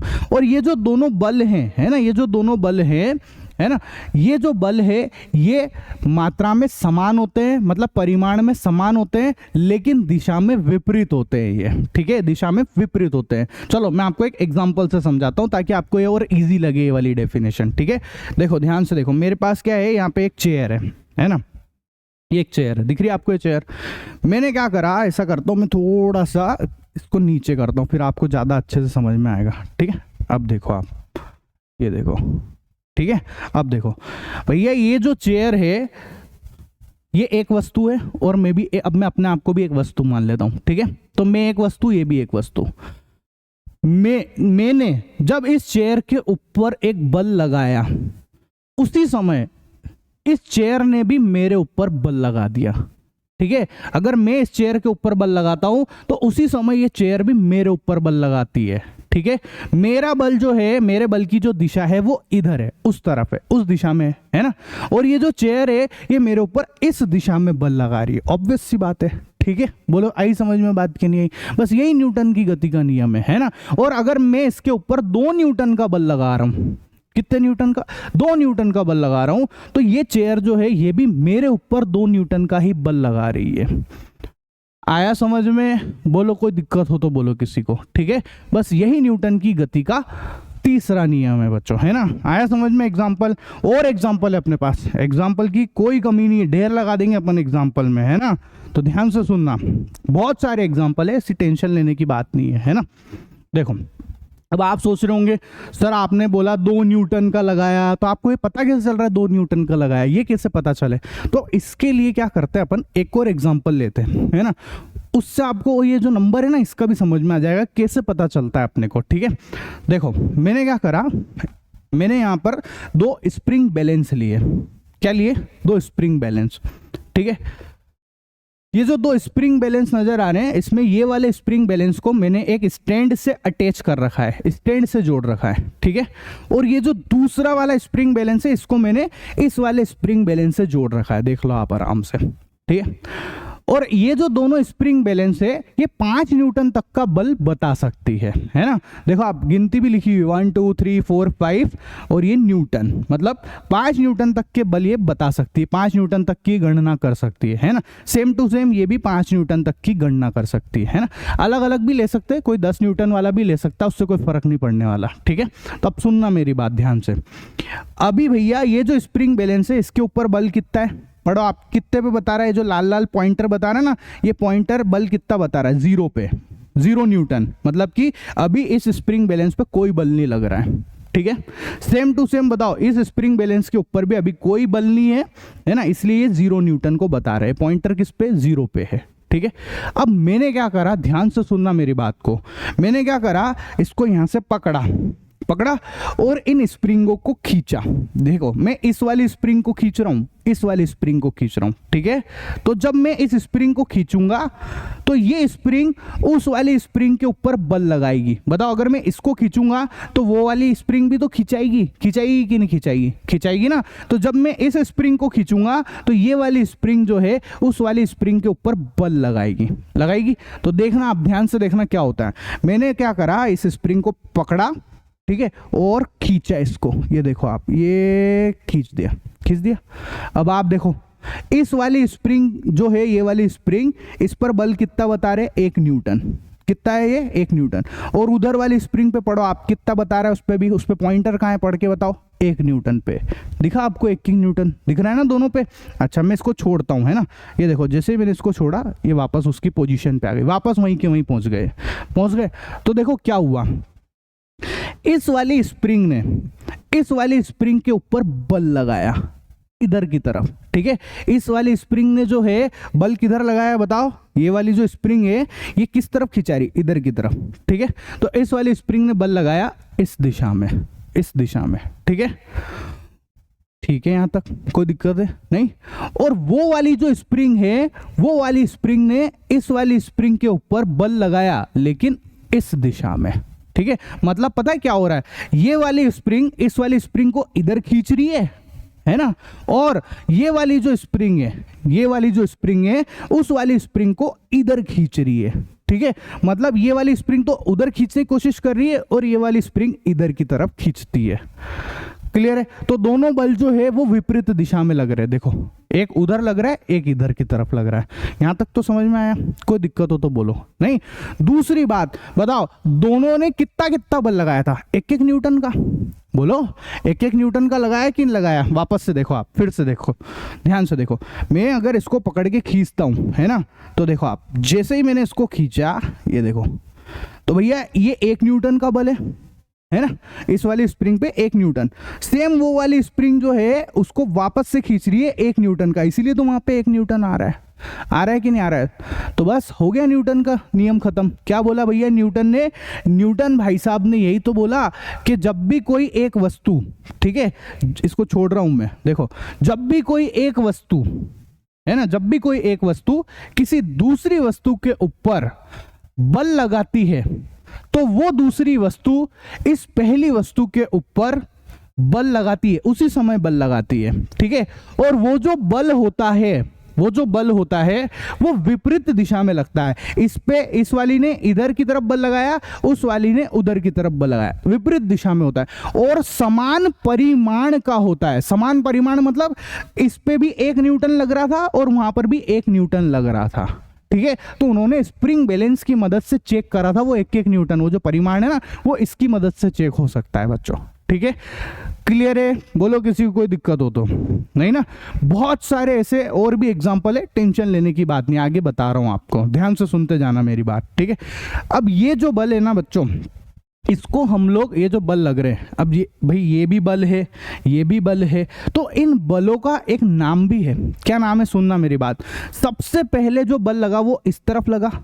भाई शुरुआत कहाँ से हुई? शुरुआत कहाँ से हुई आप बताओ? जब मैंने इसको ऐसे खींचा, ये मैं इसको खींच रहा हूँ, तो मैं कोई कार्य कर रहा हूँ ना, कोई क्रिया करी, मैंने क्रिया करी। जब मैंने क्रिया करी मतलब इस स्प्रिंग ने उस स्प्रिंग के ऊपर जब क्रिया करी, तभी तो वो वाले स्प्रिंग ने भी बल लगाया, उस वाले स्प्रिंग ने तभी तो बल लगाया। तो पता है क्या होगा? इस वाले स्प्रिंग का जो बल है, इस वाले स्प्रिंग का जो बल है उसको हम लोग बोलते हैं क्रिया। क्या बोलते हैं? क्रिया। कि भाई कुछ क्रिया हुई है, उसके परिणाम स्वरूप ये वाली जो स्प्रिंग है इसने जो बल लगाया उधर की तरफ, इसको बोलते हैं हम लोग प्रतिक्रिया। क्या बोलते हैं? प्रतिक्रिया। है दोनों ही बल। भाई ये क्रिया क्या है? ये भी बल है, जो स्प्रिंग इधर की तरफ खींच रही है उस वाले बल को क्रिया बोल दिया, ठीक है। और ये वाली स्प्रिंग उधर की तरफ खींच रही है इसलिए उसको क्या बोल दिया? प्रतिक्रिया। तो है तो दोनों के दोनों ही बल, ठीक है। तो इस न्यूटन की गति के जो नियम है ना, तीसरा नियम, इसको क्रिया प्रतिक्रिया का नियम भी कहते हैं बच्चों। क्या बोलते हैं? क्रिया प्रतिक्रिया का नियम भी कहते हैं इसको। आई बात समझ में? अच्छा ध्यान से सुनना, ये जो क्रिया हुई है वो इस स्प्रिंग पे हुई है और प्रतिक्रिया उस स्प्रिंग पे हुई है। तो क्रिया और प्रतिक्रिया बल दोनों ही अलग अलग जगह पर लगते हैं, ठीक है। दोनों अलग अलग वस्तुओं पे लगते हैं। क्रिया इस वस्तु पर हुई है और प्रतिक्रिया जो है वो इस वाली स्प्रिंग पे हुई है, इस वस्तु पे हुई है। तो क्रिया प्रतिक्रिया दोनों अलग अलग जगह पे लगते हैं बच्चों। कोई दिक्कत है किसी को? बोलो नहीं ना। और एग्जांपल लेते हैं, ध्यान से सुनना आप मेरी बात, ठीक है। देखो भैया हम लोग चल रहे हैं, ये आदमी चल रहा है, तो ये आदमी जब चल रहा है ना, तो ये क्या कर रहा है? जमीन के ऊपर बल लगा रहा है, जमीन को पीछे की तरफ धकेल रहा है, तभी तो जमीन इसको आगे की तरफ धकेल रही है। आया समझ में? इस व्यक्ति ने, देखो मैं ध्यान से देखो आप, ये जो व्यक्ति है इसके पैरों ने, इसके जूतों ने जमीन को ये पीछे की तरफ धकेल रहा है और जमीन इसको आगे की तरफ धकेल रही है। तो यहां पर भी क्रिया प्रतिक्रिया हो रही है, यहां पर भी न्यूटन का नियम लग रहा है, तीसरा वाला। देख लो आप आराम से। क्या भैया? एक वस्तु ये खुद इसके पांव हो गए और दूसरी वस्तु धरती हो गई, जमीन हो गई, ठीक है। तो इस वस्तु ने, इसके पैरों ने इस जमीन के ऊपर बल लगाया, उसको बोल दिया क्रिया। तो जमीन ने जो है इसके पैरों पे बल लगाया और इसको आगे की तरफ धक्का दे दिया, इसको जो जमीन ने इसके ऊपर बल लगाया उसको बोल दिया प्रतिक्रिया। आया समझ में? क्रिया और प्रतिक्रिया क्या है, ठीक है। और एग्जाम्पल देख लो, ध्यान से सुनो। क्रिया एक बल है, ये मैंने लिख भी दिया है परिभाषा, भैया एग्जाम में तो परिभाषा लिखनी होती है इसलिए लिखना जरूरी है नोट्स, ठीक है। ध्यान से देखो, क्रिया एक बल है जो किसी वस्तु पर लगाया जाता है। एक प्रतिक्रिया एक क्रिया का परिणाम है जो विपरीत दिशा में है, ठीक है। क्रिया तो एक बल है जो किसी वस्तु पर लगाते हो, प्रतिक्रिया उसके परिणाम स्वरूप जो बल आता है उसको प्रतिक्रिया बोलते हैं, ठीक है। जब स्प्रिंग खींची थी तो वो क्रिया थी, उसके परिणाम स्वरूप वो एक और वाली स्प्रिंग ने खींचा उधर की तरफ, वो प्रतिक्रिया है, ठीक है। एक और एग्जांपल देखो। अच्छा यहाँ क्या लिखा हुआ है? हर क्रिया की समान और विपरीत प्रतिक्रिया होती है। जान ही गए अब तो अपन, ठीक है। देखो ध्यान से देखो भैया, ये दो लोग नजर आ रहे हैं, है ना। क्या हुआ कि यहाँ पर इस आदमी ने जो ये पोटली नजर आ रही है ना, ये जो बैग नजर आ रहा है, इस बैग को इसने इस लड़की की तरफ फेंका। अच्छा देखना आप, ये दोनों जो है एक व्हील गाड़ी पे खड़े हुए हैं ना, एक ऐसे जगह पे खड़े हुए जिसपे व्हील लगे हुए, तो इसको मैंने बोल दिया व्हील गाड़ी, है ना। अब देखो जैसे ये इसको फेंकेगा, देखो जैसे उसने इसको इधर की तरफ फेंका तो देखो आप, ये लड़की के पास जैसे आया और ये पीछे खसक गई।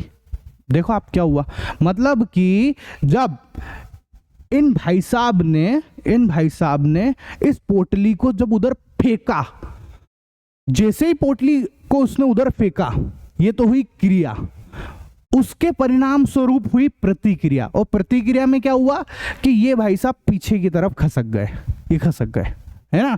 उसी तरीके से जब इन्होंने इस बैग को, इस पोटली को जब इन्होंने झेला, है ना, जब इन्होंने इसको पकड़ा, ऐसे करके कैच करा, तो जैसे इन्होंने कैच करा ये तो हुई क्रिया और इसके परिणाम स्वरूप हो गई प्रतिक्रिया, इसलिए तो ये पीछे की तरफ खसक गई।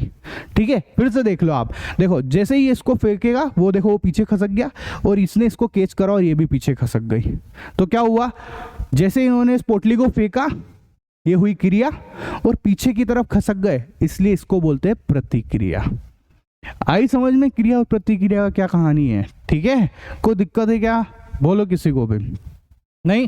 अच्छा आगे सुनना, ध्यान से सुनो, एक और एग्जांपल देखो। अपने पास है ये एक रॉकेट, क्या है ये एक रॉकेट सबने देखा है भाई। जब इस रॉकेट को उड़ना होता है तो ये रॉकेट के अंदर भी क्रिया प्रतिक्रिया लगती है। कैसे लगती है, ध्यान से देखो। ये रॉकेट क्या करता है, ये पहले गैस को, है ना, ऐसे धुआं जो है नीचे की तरफ फेंकता है, ये क्रिया हो रही है और वो धुआं प्रेशर लगाता है और रॉकेट ऊपर उड़ जाता है, ये प्रतिक्रिया हो गई। आई समझ में बात। तो यहां पर भी क्रिया प्रतिक्रिया हो रही है। फिर से देख लो, फिर से दिखाता हूं आपको। देखो भैया, ये रॉकेट ने जब धुआं नीचे की तरफ फेंका तो इसको बोलते क्रिया। क्या बोलते हैं, इसको बोलते क्रिया। तो उस धुएं ने, वो जो पूरे गैसें हैं, है ना, उस गैस ने ऊपर की तरफ बल लगाया, ऊपर की तरफ प्रतिक्रिया दी, जिसके हिसाब से ये रॉकेट ऊपर उड़ गया बच्चों। ठीक है, देखो ये गैसें नीचे भेज रहा है, ये क्रिया है, और इन गैसों ने इस रॉकेट के ऊपर बल लगाया तो रॉकेट उड़ गया, ये प्रतिक्रिया है। तो क्रिया प्रतिक्रिया यहां पे भी होती है। ठीक है, एक और एग्जांपल देख लो। एग्जांपल की कोई कमी नहीं अपने पास, ढेर लगा देंगे एग्जांपल का अपन, है ना। अच्छा ध्यान से सुनना। अब आप सोचो, आपने सोचा होगा कि भाई दो चीजें बल तो एक जैसे ही लगा रही है कि जितना बल इधर से लगा उतना ही बल वापस से रिटर्न में लगा ना। फिर दोनों चीजों में उनके हिलने डुलने में फर्क क्यों आ जाता है। मेरी बात समझना, मैं क्या कहना चाह रहा हूं, ध्यान से सुनो। देखो ये एक बड़ी बॉल है, ये एक छोटी बॉल है। ठीक है, मैंने क्या करा, इस बड़ी बॉल को धक्का मारा। देखना आप ध्यान से क्या होता है। जैसे ही मैंने इसको धक्का मारा ये उससे जाके टकराई। देखो वो बॉल तो बहुत दूर चली गई, लेकिन ये वाली बॉल थोड़ी सी पीछे की तरफ आई, वापस टक्कर खा के पीछे आएगी ना।